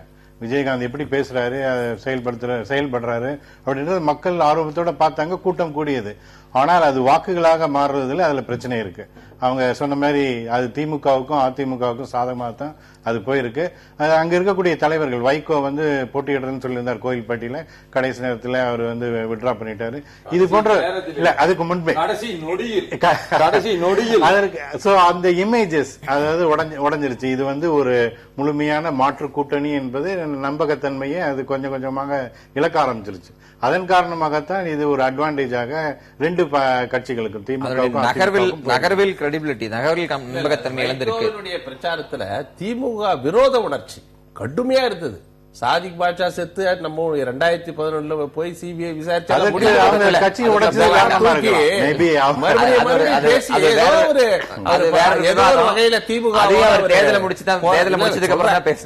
அவருடைய பிரச்சாரம் அதுக்குள்ள இப்ப போக வேண்டாம். நம்ம பேசுவோம், இடைவேளைக்கு பிறகு பேசுவோம். நேர்பட பேசி இடைவேளைக்கு பிறகு தொடரும். திரு தாப்பாண்டியன், மக்கள் நல கூட்டணியில் விஜயகாந்த் அவர்களுடைய செயல்பாடு, வைகோ அவர்கள் கடைசி நேரத்தில் வேட்புமனு தாக்கல் செய்ய போற அந்த நேரத்தில் வேட்புமனு தாக்கல் செய்யாமல் போட்டியிலிருந்து விலகியது போன்ற விஷயங்கள், உங்கள் ஆரம்ப கட்ட திட்டம் நன்றாக இருந்தது, நகர்வில் நம்பகத்தன்மையை இழந்து விட்டீர்கள் அப்படின்ற விமர்சனம் வருது, அது அப்படித்தானா? நான் முதல்ல சொன்னேன், இப்போ தேர்தல் முடிந்து இன்னும் இறுதி முடிவு வராதற்கு முன்பு நேற்று வரையில் குற்றாளிகளாக இருந்தவர்களை இப்பொழுது நான் ஏதாவது விமர்சிப்பது என்ற பெயரால் அரசியல் ஆய்வு செய்ய தொடங்கினாலே ஏதோ தோல்விக்கு ஒரு போலி ஒட்டு காரணம் போட்டு பழியை அவர்கள் மீது போடுவதற்கு முயற்சிப்பது போல தோன்றும். எனவே நான் அதை தவிர்க்கிறேன். நாங்கள் சேர்ந்துதான் நின்றோம், சரியாக மதிப்பிடவில்லை அல்லது மக்கள் எங்களை தரவாக புரிந்து கொள்ளவில்லை என்பது. ஆனால் சகோதரர் கோபண்ணா அவர்கள் இன்றைக்கு பேசியதை கேட்ட பிறகு அவர் இன்னும் காங்கிரஸ் கட்சியில் தான் இருக்கிறார் அல்லது திராவிட முன்னேற்ற கழகத்திலேயே அதனுடைய செய்தி கருத்து பிரதிநிதியாக மாறிவிட்டாரா என்பது தெரியவில்லை. இரண்டு விஷயங்களை அவருக்கு நினைவுபடுத்துகிறேன். கடந்த டாக்டர் மன்மோகன் சிங் தலைமையிலே கடந்த தேர்தலின் போது மத்திய மந்திரி சபை அமைக்கப்போன போது குறைந்த செயல் திட்டத்தின் அடிப்படையில் கம்யூனிஸ்ட் கட்சியும் மார்க்சிஸ்ட் கட்சியும் திமுக ஆகியவை சேர்ந்துதான் டாக்டர் மன்மோகன் சிங்கை பிரதமராக ஆக்கினோம். அணு உலை ஒப்பந்தத்தில் வேறுபாடு ஏற்பட்டதால் நாங்கள் இரு கட்சிகள் வெளியேறினோம். திமுக தொடர்ந்த போதுதான் அந்த அலை வழக்கில் காங்கிரஸ் அரசாங்கத்தில் கேபினட் மந்திரிகளாக இருந்தவர்கள் மீதே வழக்கை போட்டது காங்கிரஸ் கட்சி. அதன் விளைவை சந்தித்தது திமுக. பிறகு திகார்சிலிருந்து வெளிவந்தவர்கள். இப்பொழுது ஏதோ அந்த கொலை சாதிக் பாட்ஷா படுகொலை இப்பொழுது சொல்ல, அதை எந்த கட்சி சொல்லவில்லை, அதை செய்தேன் என்று ஒரு மனிதன் சொல்லுகிறார். நான் சொல்லியும் யாரும் நடவடிக்கை எடுக்கவில்லையே என்று சொல்லுகிறார். அதிமுகவும் சொல்லவில்லை, அதிமுக வைகோ சொல்லவில்லை, விஜயகாந்த் சொல்லவில்லை, நாங்கள் யாரும் சொல்லவில்லை, பிரபாகரன் என்ற ஒரு மனிதன் சொல்லுகிறார். அது உண்மையா பொய்யா என்பதை காவல்துறை அல்லது பொறுப்புள்ள கட்சியினர் பார்க்க வேண்டும். இது ஒன்று. இன்னொன்று நான் பணியாக சொல்கிறேன். கடந்த நாடாளுமன்ற தேர்தலின் போது திமுக காங்கிரசிலிருந்து வெளியேறிய போது கலைஞர் இதே காங்கிரஸ் கட்சியோடு கூட்டு இல்லை என்பதை அறிவித்த போது ஒரு காரணம் சொன்னார்.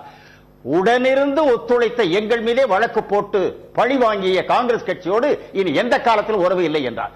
இதுபோல ஒன்றை சொல்லிவிட்டு மறுநாளை கட்டிப்பிடித்துக் கொள்வதற்கு கம்யூனிஸ்டுகளால் இயலாது. எனவேதான் ஒரு கூட்டணி அமைத்தோம். அது குறைபாடுள்ள கூட்டணியாக இருந்திருக்கலாம். ஆனால் 5 மாநில நடைபெற்ற தேர்தலில் நாங்கள் அண்டை மாநிலத்தில் ஆட்சி இங்கே வருகிறது என்றால் நாங்கள் அமைக்கிறோம். எனவே கரையவும் இல்லை, தேயவும் இல்லை, கால் ஊன்றித்தான் இந்திய மண்ணிலே நாங்கள் தொடர்ந்து போராடுவோம். இல்ல தோழர் தாப்பா அவர்கள் விஜயகாந்தை தமிழ்நாட்டின் முதலமைச்சராக மகுடம் சூட்ட முடியும்னு சொல்லி அதற்கான பிரச்சாரத்தில் அவர் ஈடுபடுகிற போது கலைஞருக்கு ஆதரவாக பேசுறதுல ஒன்றும் தப்பு இல்லை.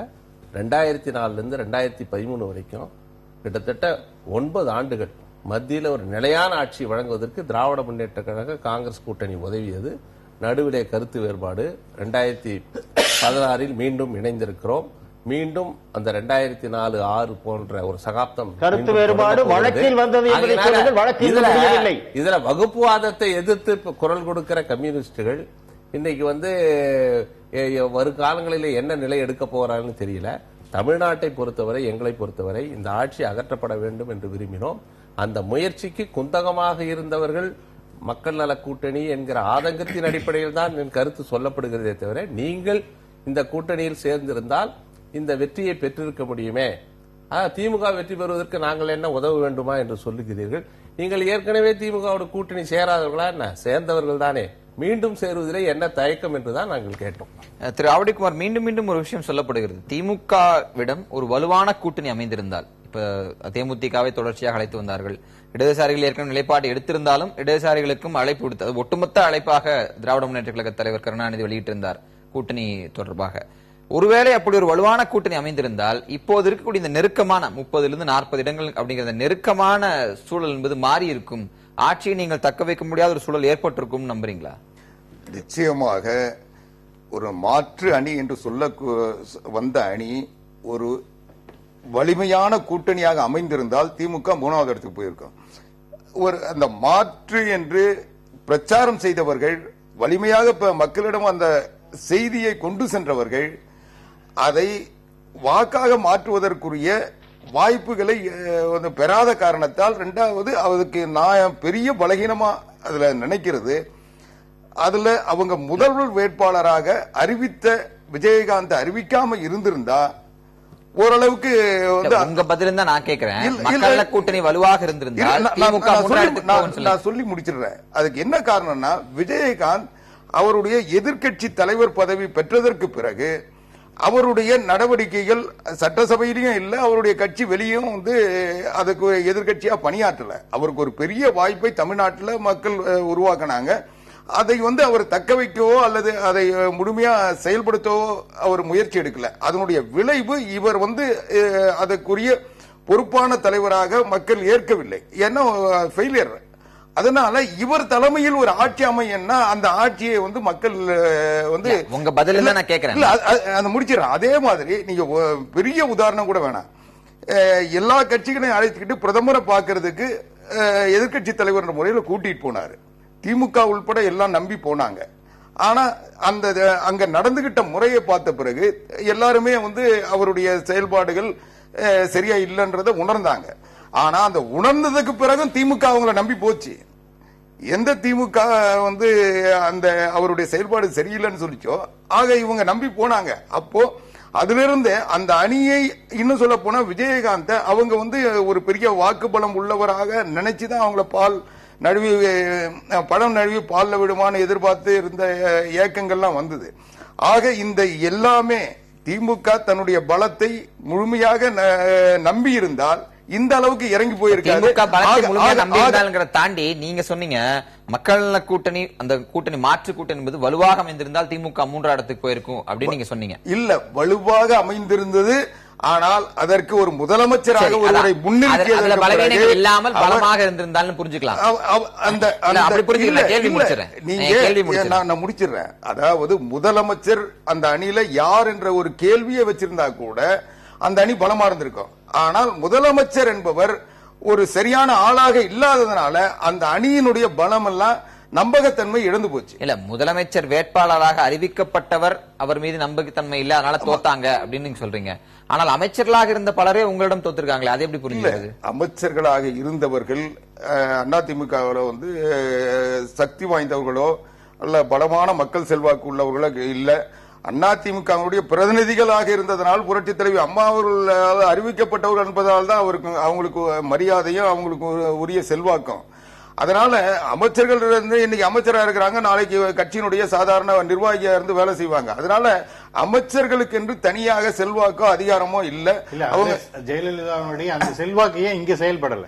அதாவது சென்னையில 16 தொகுதிகளில் 10 தொகுதிகள் வந்து டிஎம்கே வின் பண்ணிருக்கு. ஏங்க, அதுக்குதான் நான் சொன்னேன், இவங்க வந்து இயற்கை பேரிடர்ல இருந்து வெள்ளத்துல இருந்து ஏற்பட்ட பாதிப்புகள் அதெல்லாம் அதிமுக தான் கொண்டு வந்து சென்னையை அழிச்சதுன்னு சொல்லி பிரச்சாரம் பண்ணவங்க தான். இன்னைக்கு சம்பரம்பாக்கம் ஏரியை திறந்து விட்டாங்க. ராத்திரில திறந்து விடாம இருந்தா அடுத்த நாள் காலையில சம்பரம்பாக்கம் ஏரி உடைஞ்சதுன்னா காஞ்சிபுரம் மாவட்டம் திருவள்ளூர் மாவட்டம் அழிஞ்சு போயிருக்கோம். ஆக வந்து ஒரு நீரை கூட ஒரு அந்த தண்ணியை வந்து இயற்கையா வர தண்ணி அது ஓவர்ஃப்ளோ ஆயிடுச்சுன்னா அது எந்த பக்கம் திரும்பும் எந்த பக்கம் பாதிப்பு உருவாக்கும் தெரியாத ஒரு சூழ்நிலையில திறந்து விடுறது இயல்பான ஒண்ணு. அதை கூட வந்து ஒரு பெரிய என்னவோ இந்த அரசாங்கம் செய்யக்கூடாத ஒண்ணு செஞ்சிட்டதை போன்ற ஒரு தோற்றத்தை உருவாக்கி அதை வந்து பெரிய பிரச்சாரமா பண்ணி இன்னைக்கு அதை வந்து எல்லா கட்சிகளும் இந்த அரசாங்கத்துக்கு எதிர்க்கிறது நேர்மையான நியாயமான காரணங்கள் எதுவும் இல்லாத சூழ்நிலையில் அதை வச்சுக்கிட்டு பெரிய அரசியல் பண்ணாங்க. அதுதான் நான் சொல்ல வரேன். இன்னைக்கு இந்த பொய் பிரச்சாரம், இன்னும் சொன்ன போனா அந்த கோயபல்ஸினுடைய தத்துவம் இன்னைக்கு தமிழ்நாட்டில் திமுகவுக்கு வெற்றியை தேடி தந்திருக்கு. இந்த இரு கட்சிகளுக்கும் ஒரு கரிஸ்மான்னு சொல்லக்கூடிய மக்களை கவரக்கூடிய ஒரு வலுவான தலைமை இருக்கிறது. அது திமுக தலைவர் கருணாநிதியா இருக்கலாம், அதிமுக பொதுச்செயலாளர் ஜெயலலிதாவா இருக்கலாம். அவங்க நீண்ட நெடிய ஒரு பாரம்பரியத்தோடு இருந்து வந்திருக்கிறார்கள். அடுத்த கட்டமாக திமுக பொருளாளர் ஸ்டாலின் நமக்கு நாமே பயணம் அப்படின்னு போறது, ஒரு 50 ஆண்டுகள் அரசியல் வாழ்க்கை, இது போன்ற விஷயங்கள் அவர் இருக்கிறார். இது போன்ற ஒரு ஈர்ப்பு தான் இந்த களத்தில் இந்த மண்ணில் ஏற்புடைய ஒன்றாக இருக்கிறது அப்படின்னு ஏற்றுக்கொண்டால், பாரதிய ஜனதா கட்சி தத்துவார்த்த ரீதியாக ஒரு கேடர் பேஸ் பார்ட்டியா இருக்கும்போது அதற்கான வாய்ப்புகள் மிக மிக குறைவு. அப்ப எப்படி நீங்க போட்டியை சமாளிக்க போறீங்க? நீங்க சொல்வதில் யதார்த்தமான உண்மை இருக்கிறது என்பதை நான் மறுக்கவில்லை. அனைத்து இந்திய அண்ணா திராவிட முன்னேற்ற கழகம் என்று சொன்னால் ஜெயலலிதா அம்மா அவர்கள் தனித்துவம் வாய்ந்த தலைவராக தருகிறார். அதே போல கலைஞர் கருணாநிதி அவர்கள் தனித்துவம் வாய்ந்த தலைவராக திமுகவிலே தருகிறார். இதெல்லாம் யதார்த்தமான உண்மைகள். அதை நோக்கி மக்களினுடைய பார்வை, அவர்களுடைய ஈர்ப்பு இருக்கிறது என்பதும் யதார்த்தமான உண்மை. ஆனால் பாரதிய ஜனதா கட்சியினுடைய வரலாற்றை எடுத்துக்கொண்டீர்கள் சொன்னால், நாங்கள் எங்கெல்லாம் வெற்றி பெற்றோமோ அதற்கு பிறகுதான் அங்கெல்லாம் தலைவர்கள் உருவாகி இருக்கிறார்கள். நாங்கள் வெற்றி பெறுவதற்கு முன்பாக அந்த தலைவர்களை நாங்கள் ஒருமுகப்படுத்தி காட்டி வெற்றி பெறவில்லை. இது குஜராத்திலும் மோடி அவர்கள் முதலமைச்சராகி அதற்கு பிறகு அவருடைய சாதனைகள், மக்களுக்கு அவர் செய்த சேவைகள் மூலமாகத்தான் அவர் இந்தியா முழுவதும் பிரபலமடைந்து அவர் இந்தியாவில் ஒரு பிரதம மந்திரி ஆகக்கூடிய ஒரு வாய்ப்பை பெற்றார்கள். வாஜ்பாய் அவர்கள் பொதுவாக தன்னுடைய பேச்சாற்றலின் காரணமாக வாஜ்பாய் அவர்கள் புகழப்பட்டாலும் கூட அவர் பிரதம மந்திரி ஆனதுக்கு பிறகுதான் அவர் புகழ் நாடெங்கிலும் பரவியது. அதே போலதான் இன்றைக்கு இருக்கிற சிவராஜ் சிங் சௌகானாக இருந்தாலும் வசுந்தராஜ் சிந்தியாவாக இருந்தாலும் அப்படித்தான் தங்களை நிலைநிறுத்திக் கொண்டிருக்கிறார்கள். ஆகவே பொதுவாக பாரதிய ஜனதா கட்சியினுடைய வரலாற்றில் ஒரு மாநிலத்தில் ஒரு தலைவரை மட்டுமே நம்பி அவருடைய முகத்தை மட்டுமே காட்டி ஒரு தனிநபர் துதியோடு கூடிய ஒரு தலைமையை காட்டுவது என்பது பொதுவாக இல்லை. காலப்போக்கில் நாங்கள் நிச்சயமாக வளர்வோம். அப்படி வளர்கிற பொழுது எங்களுக்குள்ளாக இருக்கின்ற பல தலைவர்களில் ஒருவர் நிச்சயமாக மற்ற தலைவர்களை காட்டிலும் ஒரு மக்களை ஈர்க்கக்கூடிய தலைவராக நிச்சயமாக மாறுவார். ஸ்ரீகுமார், திமுக 174 இடங்களில் போட்டியிட்டு ஒரு கணிசமான வாக்குகளை பெற்று கிட்டத்தட்ட 100 நெருங்கி இருக்கிறார்கள். கணிசமான தொகுதிகளை பெற்று 100 நெருங்கி இருக்கிறார்கள். திமுக பொருளாளர் ஸ்டாலினை முதலமைச்சர் வேட்பாளராக முன்னிறுத்தி இருந்தால் இது கூடுதலாக இருக்கும் அப்படின்னு ஒரு வாதம் தொடர்ச்சியாக முன்வைக்கப்படுகிறது. புதிய வாக்காளர்கள் 1 கோடி வாக்காளர்கள் 92 வயதை தாண்டி இருக்கக்கூடிய திரு கருணாநிதியை உழைக்கிறார், அவருடைய பெருமை என்று பார்க்கும் அதே நேரத்தில் அவர் முதலமைச்சராக வருவாரா, அந்த கன்சிஸ்டன்சி இருக்குமா அப்படின்னு பார்த்த காரணமும் இருக்கு அப்படின்னு சொல்றாங்க. இது போன்ற வாதங்களுக்குள் உங்களுடைய நிலைப்பாடு என்ன, உங்களுடைய கருத்து என்ன? ஒருவேளை ஸ்டாலினை முன்னிறுத்தி இருந்தால் திமுக இன்னும் அதிக சீட்டுகளை பெற்றிருக்கலாம். அதே போல காங்கிரசுக்கு 41 தொகுதிகள் கொடுத்திருக்கிறார்கள். அது சற்று அதிகம் என்று அவர்களுக்குள்ளே திமுகவினரே பேசிக் கொள்கிறார்கள். அதை இன்னும் கொஞ்சம் குறைச்சிருந்தா ஒருவேளை இப்ப 100 என்றதை அவர்கள் 110 தொற்றிருக்க கூடும். சோ இந்த மாதிரியான விஷயங்கள் திமுக தலைமை பார்க்காமல் அந்த நேரத்தில் அந்த சூழலில் அவர்கள் முடிவெடுத்து 41 தொகுதிகள் காங்கிரஸ் கொடுத்ததும் இவர் ஸ்டாலினை முன்னிலைப்படுத்தாமல் கருணாநிதியை மீண்டும் அவர் சொல்லியிருக்கிறார் 100 ஆண்டுகள் வரை நான் இருப்பேன், நான் தான் இந்த கட்சியினுடைய தலைவராக இருப்பேன், அதே போல முதலமைச்சராக இருப்பேன் என்று இந்த குறிப்பிட்டது ஒருவேளை இளம் வாக்காளர்களை அட்ராக்ட் பண்ணாம போயிருக்கலாம். ஏன்னா 1 கோடிக்கு மேல இளம் வாக்காளர்கள், அதே போல 21 லட்சம் ஃப்ரெஷ் வாக்காளர்கள் இருந்திருக்காங்க. சோ அவங்களை பற்றி ஒரு ஈர்ப்பு இல்லாமல் போயிருக்கு. ஏன்னா ஸ்டாலினை ஒரு இளைஞராக கம்பேர் டு கருணாநிதி இளைஞர்களாக பார்க்கக்கூடிய ஒரு சூழல்ல அவர் வராமல் போனது, முன்னிலைப்படுத்தாமல் போனது ஒருவேளை ஃபெயிலியரா இருக்கலாம். இதெல்லாம் இந்த வாதங்களுக்கெல்லாம்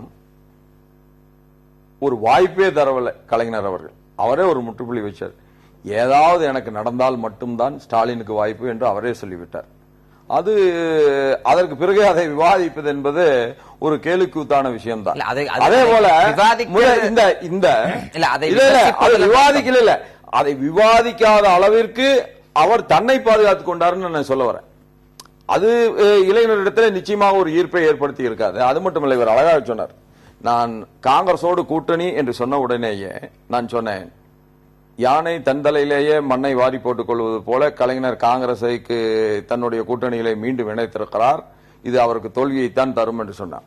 அது ஏன்னா காங்கிரசினுடைய கடந்த கால வரலாறு, அவர்கள் கடந்த காலத்தில் ஆட்சி பொறுப்பிலே கடந்த 10 ஆண்டுகள் ஆட்சி பொறுப்பிலே மத்தியிலே இருந்தபோது மக்கள் நலனிலே அவர்கள் சிறிது கூட அக்கறை செலுத்தாமல், விலைவாசி உயர்வை பற்றி கவலைப்படாமல், எதை பற்றியுமே கவலைப்படாமல், வேலை வாய்ப்பை பெருக்குவதை பற்றி கவலைப்படாமல் அவர்கள் ஒரு தான் தோன்றித்தனமான ஒரு அரசை அவர்கள் நடத்தி சென்றார்கள். அது தமிழகத்தில் மக்களிடையே ஒரு பெரிய வெறுப்புணர்வை காங்கிரசின்பால் ஏற்படுத்தி இருக்கிறது. ஒரு அடிப்படையே இல்லாத ஒரு வாதம் இது. பாண்டிச்சேரியிலே நாங்கள் தான் ஆட்சிக்கு வருகிறோம், தமிழ்நாட்டிலே பாஜகவை தேடிக்கொண்டிருக்கிறோம், எங்கே இருக்குன்னே தெரியல, 234 இடங்களையும் தேடுறோம், கிடைக்கல. பாண்டிச்சேரியில நாங்கள் ஆட்சி பிடிக்கிறோம், நாங்கள் ஆட்சி பிடிக்கிறோம். இல்ல இல்ல சொல்றேன், தமிழ்நாட்டில் நாங்கள் ஒரு வழி இருந்தீர்கள். பாண்டிச்சேரியில ஏதோ இவர்கள் அங்கே கடுமையாக உழைத்து இல்லாத ஒரு கட்சியை உருவாக்கி அது எப்படி இந்த கெஜ்ரிவால் மாதிரி மக்கள் ஏற்றுக்கொள்கிறார்கள். கெஜ்ரிவால் மாதிரி ஆட்சி பிடிச்சு சொல்றாரு. இவர்கள் அங்க எதிர்க்கட்சியாக இருந்தார்கள். நான் கேக்குறேன், அவர்களுக்கு ஒரு மத்தியில அசாமிலே இருந்தார்கள், அசாமிலே காணாமல் போயிருக்கிறார்கள், கேரளாவிலே இருந்தார்கள், கேரளாவிலே காணாமல் போயிருக்கிறார்கள். இங்கே திமுகவுக்கு இருந்த வாய்ப்பை முற்றிலுமாக கெடுத்து விட்டார்கள். காங்கிரஸ் நீங்க வந்து 234 ஒரு இடம் கூட ஜெயிக்கலையே. பத்தி பேசுறது என்ன தகுதி இருக்கு? கடந்த சட்டமன்றத்தில் என்ன தகுதியே கிடையாது. கடந்த சட்டமன்றத்தில் பேசவே முடியாது. ஆனால் எங்களுடைய அடித்தளங்களை நாங்கள் வலுவாக இருக்கிறோம். இன்னைக்கு நான் சொல்றேன், மத்தியில பாஜக ஆட்சி செய்து 17 கோடி வாக்குகளை பெற்று 282 இடங்களில் அவர் வெற்றி பெற்றார்கள். 11 கோடி வாக்குகளை பெற்று 44 இடம், இடைவெளி 6 கோடி தான்.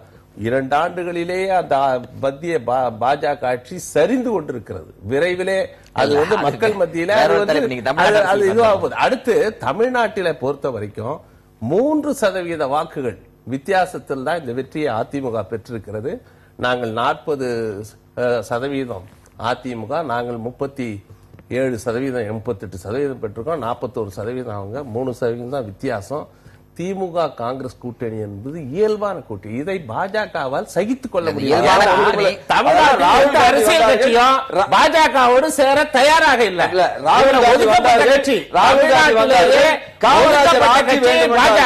அப்பொழுதே பாரதிய ஜனதா கட்சி சொன்னது ராகுல் காந்தி காமராஜர் ஆட்சி வேண்டும் என்று சொல்வதிலே கருணாநிதி ஆட்சி வேண்டாம் என்று சொல்கிறார்கள் என்கிற வாதத்தை வச்சோம். இது மாதிரி காங்கிரஸ் திமுக இணைந்தது மிகப்பெரிய தோல்விக்கு ஒரு கழகத்தோடு பல கட்சிகள் கூட்டணிக்கு அழைப்பு விடுத்தும் போகாத ஒரு சூழ்நிலையில் காங்கிரஸ் கட்சி ஒரு அவைலபிள் பார்ட்னரா விரைவில் இணைத்துக் கொள்ளக்கூடிய ஒரு இயல்பான கொண்டு உங்களுடைய மொழி ஒரு நிமிஷம் சொல்லுங்க, ஒரே முடிச்சிடறேன். உங்களை அப்படி விமர்சனங்கள் கடந்த காலத்துல எல்லார் மேலேயும் வச்சிருக்கோம். இல்ல,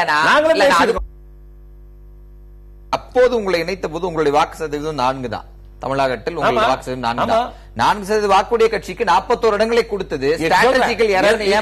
நான் சொல்றேன், தமிழ்நாடு காங்கிரஸ் கமிட்டி தலைவராக EVKS இளங்கோவன் பொறுப்பேற்றதற்கு பின்னாலே இந்த காங்கிரஸ் ஒரு ஜீவனுள்ள இயக்கமாக, எப்பயுமே பாரம்பரியமாக தமிழ்நாட்டிலே காங்கிரஸ் கட்சிக்கு என்று ஒரு வாக்கு வங்கி உண்டு. 2014 நாடாளுமன்ற தேர்தலில் அன்றைக்கு தமிழ்நாடு காங்கிரஸ் கமிட்டி அதிமுகவை எதிர்க்கல, திமுகவை எதிர்க்கல, எந்த திசையில் போறதுன்னே தெரியாம ஒரு பயணத்தை மேற்கொண்டதனாலே தனிமைப்படுத்தப்பட்டு அந்த கட்சி தோற்கடிக்கப்பட்டது. அதற்கு பின்னாலே இவர் தலைவராக பொறுப்பேற்றதற்கு பின்னாலே 17-18 மாதங்கள்ல தமிழ்நாட்டில் காங்கிரஸ் கட்சி கடுமையான அதிமுக எதிர்ப்பு அரசியல் நடத்திய காரணத்தினாலே திராவிட முன்னேற்ற கழகமும் அந்த கொள்கை நோக்கத்தில் இருக்கிற காரணத்தினால இருவரும் இணைவது இயல்பான கூட்டணி. இல்ல ஒரே ஒண்ணு இதுல அண்ணன் கோபன் அண்ணா கண்டிப்பா நம்ம பாராட்டி ஆகணும். EVKS இளங்கோவன் வந்ததுக்கு அப்புறம் தான் ஜீவனே வந்திருக்குன்னு சொல்றாரு. அப்படின்னா அதுக்கு முன்னால ஜீவன் கட்சியாக இருந்திருக்கிறது. மக்களுக்கு கட்சியாக மக்கள் ஒரு தொய்வு 2014 நாடாளுமன்ற தேர்தலின் போது காங்கிரஸ் கட்சியிலே மிகப்பெரிய ஒரு சரிவு தொய்வு இருந்தது. அதை தூக்கி நிறுத்தியவர் தலைவர் EVKS. இன்னைக்கு ஊடகங்கள்ல பத்திரிகையாளர் சந்திப்புன்னு சொன்னா 24 கேமரா வைக்கிறாங்க. என்ன காரணம்? மக்கள் பிரச்சனையை கையில் எடுக்கிறார்.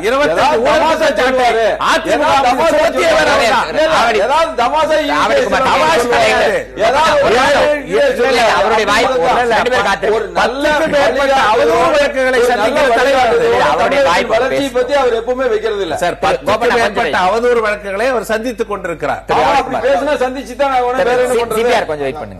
மரியாதைக்குரிய கோபண்ணா அவர்கள் மிக சரியா சொன்னார் நான் நினைக்கிறேன். என்னன்னா இயல்பான கூட்டணி.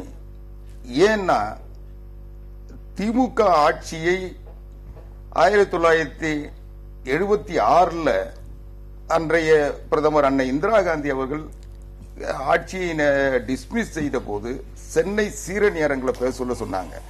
இந்த ஆட்சி தொடர்ந்திருந்தால், பல்வேறு குற்றச்சாட்டுகள் சொன்னாங்க, இந்த ஆட்சி தொடர்ந்திருந்தால் தமிழ்நாட்டில் ஊழலை கிராம அளவில் கொண்டு போய் சேர்த்துவிடும். அதிலிருந்து இந்த தமிழ்நாட்டை காப்பாற்ற ஊழல் தேசியமயமாவதை தடுப்பதற்காக இந்த ஆட்சியை நீக்குவதை தவிர வேற வழி இல்லைன்னு சொன்னாங்க. அத அவங்க பேசினத தமிழ்ல மொழிபெயர்த்தது EVKS இளங்கோவனுடைய தந்தை ஈவிகே சம்பத். அதிமுக ஆட்சியை அவங்க டிஸ்மிஸ் பண்ணிருக்காங்க. நீங்க பேசல, நான் குறுக்கிடல சொல்றேன். ஆனா அதுக்கு பிறகு 80ல நாங்க ஜெயிச்சோம், அதையும் மறந்துடாதீங்க. அதை நீக்கினாங்க. அதுக்கப்புறம் தேர்தலில் அவங்க ஜெயிக்கல. ஆக அன்னைக்கு ஊழலை தேசியமயமாக்கணும்னு சொல்லி சொன்னாங்க. அன்னைக்கு காங்கிரஸ் சுத்தமா இருந்தது, அதனால சொன்னாங்க.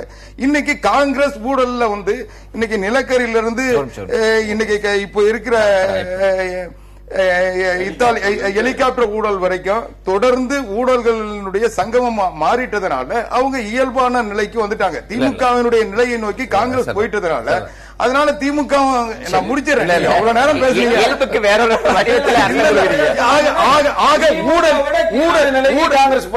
ஊழலில் ஒட்டி பிறந்த இரட்டையர்களாக மாறிவிட்ட சூழ்நிலையில் அவங்க கூடா நட்பு தேடிய நட்பா மாறிட்டதுனால இன்னைக்கு அதை அவங்க நியாயப்படுத்த வேண்டிய நிலையில இன்றைக்கு ஒரே ஒரு கருத்து தான். ஊழல் சொல்றீங்க. சோனியா காந்தி, ராகுல் காந்தி, மன்மோகன் சிங், இங்க கலைஞர், தளபதி ஸ்டாலின், இவர்கள் தான் எங்க கூட்டணியுடைய அதிகார மையம். இவர்கள் எவர் மீதும் எந்த நீதிமன்றத்திலும் எந்த ஊழல் வழக்கும் கிடையாது. எந்த நீதிமன்றத்தாலும் தண்டிக்கப்பட்டு பதவி இழக்கப்பட்டு சிறையில் அடைக்கப்பட்டது கிடையாது. கலைஞர் சிறையில் ஊழல் வழக்கில் போனது கிடையாது. ஸ்டாலின் போனது கிடையாது. சோனியா காந்தி போனது கிடையாது. ராகுல் காந்தி போனது கிடையாது. ஆனால் உங்கள் தலைவி இங்கிருந்து முதலமைச்சராக போகிறார். கைது செய்யப்பட்டு சிறையில் அடைக்கப்பட்டு பதவி பறிக்கப்படுகிறது. மீண்டும் மேல்முறை அப்பீல்ல போய் நீங்க வர்றீங்க, ஜாமீன்ல வர்றீங்க, வேற விஷயம். தண்டிக்கப்பட்டீங்க. ஊழல் வழக்கில் தண்டிக்கப்பட்ட ஒரு முதலமைச்சர் நீங்க போய் எங்களை பார்த்து எந்த ஊழல் வழக்கு இந்த நாட்டில் இல்லாத எங்க பதில் சொல்லுங்க. அதாவது கருணாநிதி அவர்கள் முதலமைச்சராக இருந்த போது அவர் மீது பூச்சி மருந்து ஊழல், கோதுமை பேர ஊழல் என்று 2 சிபிஐ வழக்குகள் போடப்பட்டன. அந்த சிபிஐ வழக்குகள் போட்டது காங்கிரஸ். அந்த சிபிஐ வழக்கு அந்த வழக்கை ஜனதா ஆட்சியில் திரும்ப பெறாத, மொராஜியிடம் முறையிட்டு பெற முடியாத, ஜெயபிரகாஷ் நாராயணனுடைய பரிந்துரை பெற்றும் அதை திரும்ப பெற முடியாத சூழ்நிலையில் மறுபடியும் அதே காங்கிரஸ் கட்சி காலில் விழுந்துதான் அந்த வழக்கு நான் முடிச்சிடறேன் வழக்கை திரும்ப பெற்றாங்க. ஆக தேர்தல் வழக்கையே சந்திக்க பயந்து இன்னைக்கு அந்த வழக்கை நடத்த முடியாம ஜனதா கட்சி விட்டு வெளியேறியதுக்கு காரணமே அந்த வழக்கில் இருந்து மொரார்ஜி தேசாய் விடுதலை செய்யல. இன்னும் சொன்ன போனா சட்ட அமைச்சராக இல்ல, அதுதான் நிலை.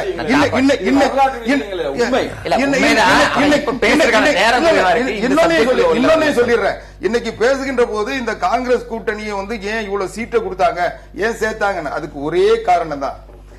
இன்றைக்கு புரட்சி தலைவி அம்மா அவர்கள் மீது இந்த வழக்கு கர்நாடக உயர்நீதிமன்றத்தில் அளித்த தீர்ப்பை மேல்முறையீடு செய்வதற்கு பல வகையில் முயற்சி செய்தார்கள். யாரும் முடியல. சோனியா காந்தியின் தலையீட்டின் பேரில் கர்நாடக அரசாங்கம் காங்கிரஸ் அரசாங்கமாக இருந்த காரணத்தால் அந்த மேல்முறையீட்டை செய்தது. அதற்கு நன்றி கடனாக பிராயசித்தம் தேடுகின்ற வகையில் இன்றைக்கு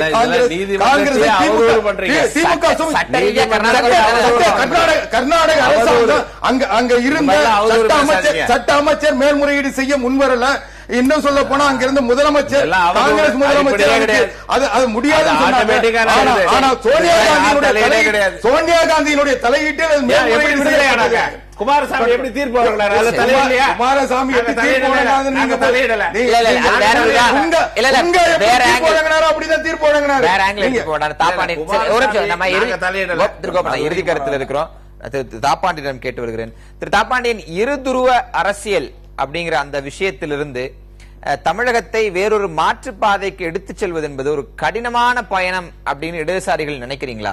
நீங்க உங்கள் கூட்டணி கட்சி தலைவர்களை குறித்து இல்ல இந்த தோல்வி குறித்து விமர்சனங்களையோ விஷயங்களையோ முன்வைக்க முடியாதுன்னு சொல்ற அந்த கல யதார்த்தத்தை என்னால் புரிந்து கொள்ள முடிகிறது. ஆனால் இந்த இருதுருவ அரசியலுக்கு மாற்றுன்னு சொல்லக்கூடிய அந்த பாதை இடதுசாரிகளுக்கு, அதுவும் சட்டமன்ற பிரதிநிதித்துவம் இல்லாமல் இருக்கக்கூடிய அடுத்த 5 ஆண்டுகளில் கடினமானதாக இருக்குமா? நிச்சயமாக கடினமான பயணம்தான்.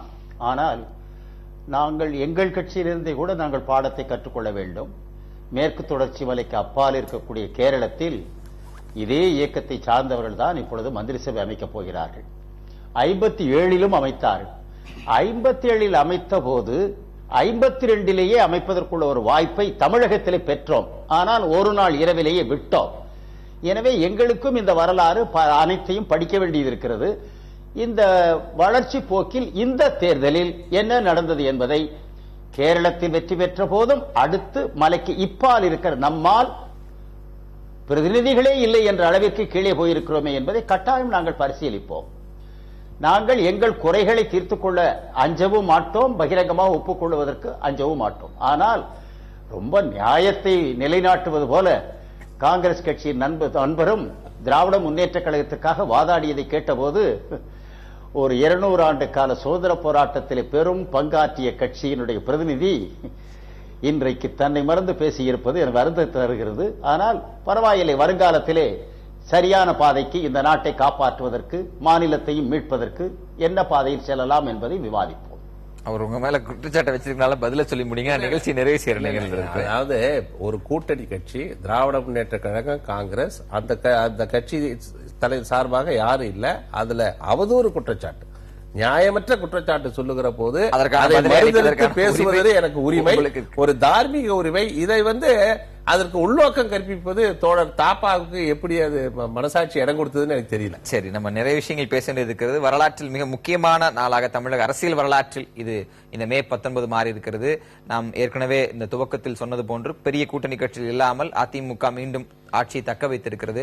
அடுத்த 5 ஆண்டுகளில் 4 கட்சிகள் மட்டுமே சட்டமன்ற நடவடிக்கையில் ஈடுபட போகிறார்கள். ஒட்டுமொத்த மக்கள் பிரதிநிதித்துவம் எப்படி இருக்க போகிறது என்பது குறித்த பல்வேறு கேள்விகள் இருக்கின்றன. அடுத்தடுத்த காலகட்டங்களில் சட்டமன்றத்திற்குள் நுழைய முடியாமல் இருக்கக்கூடிய அரசியல் கட்சிகள் சட்டமன்றத்திற்கு வெளியே என்ன மாதிரி நிலைப்பாட்டை எடுத்து மக்கள் பிரச்சனைகளை பேசப் போகிறார்கள், சட்டமன்றத்துக்குள் இருக்கக்கூடிய பிரதான கட்சிகள் எப்படி பேசப் போகிறார்கள் என்பதை எல்லாம் பார்க்க இருக்கிறோம். இந்த நேரத்தில் மீண்டும் நினைவுபடுத்த, சட்டமன்ற தேர்தல் முடிவுகளை காலை 6 மணி முதல் புதிய தலைமுறை தொடர்ச்சியாக உங்களுக்கு வழங்கி வந்தது. இது தொடர்பான அடுத்தடுத்த கட்ட செய்திகளையும் தொடர்ச்சியாக நாங்கள் வழங்க இருக்கிறோம். இன்றைய இந்த நேர்பட பேசாமல் கலந்து கொண்ட அனைத்து சிறப்பு விருந்தினர்களுக்கும் நன்றி தெரிவித்து இந்த அமர்வை நிறைவு செய்கிறோம். மீண்டும் சந்திக்கலாம்.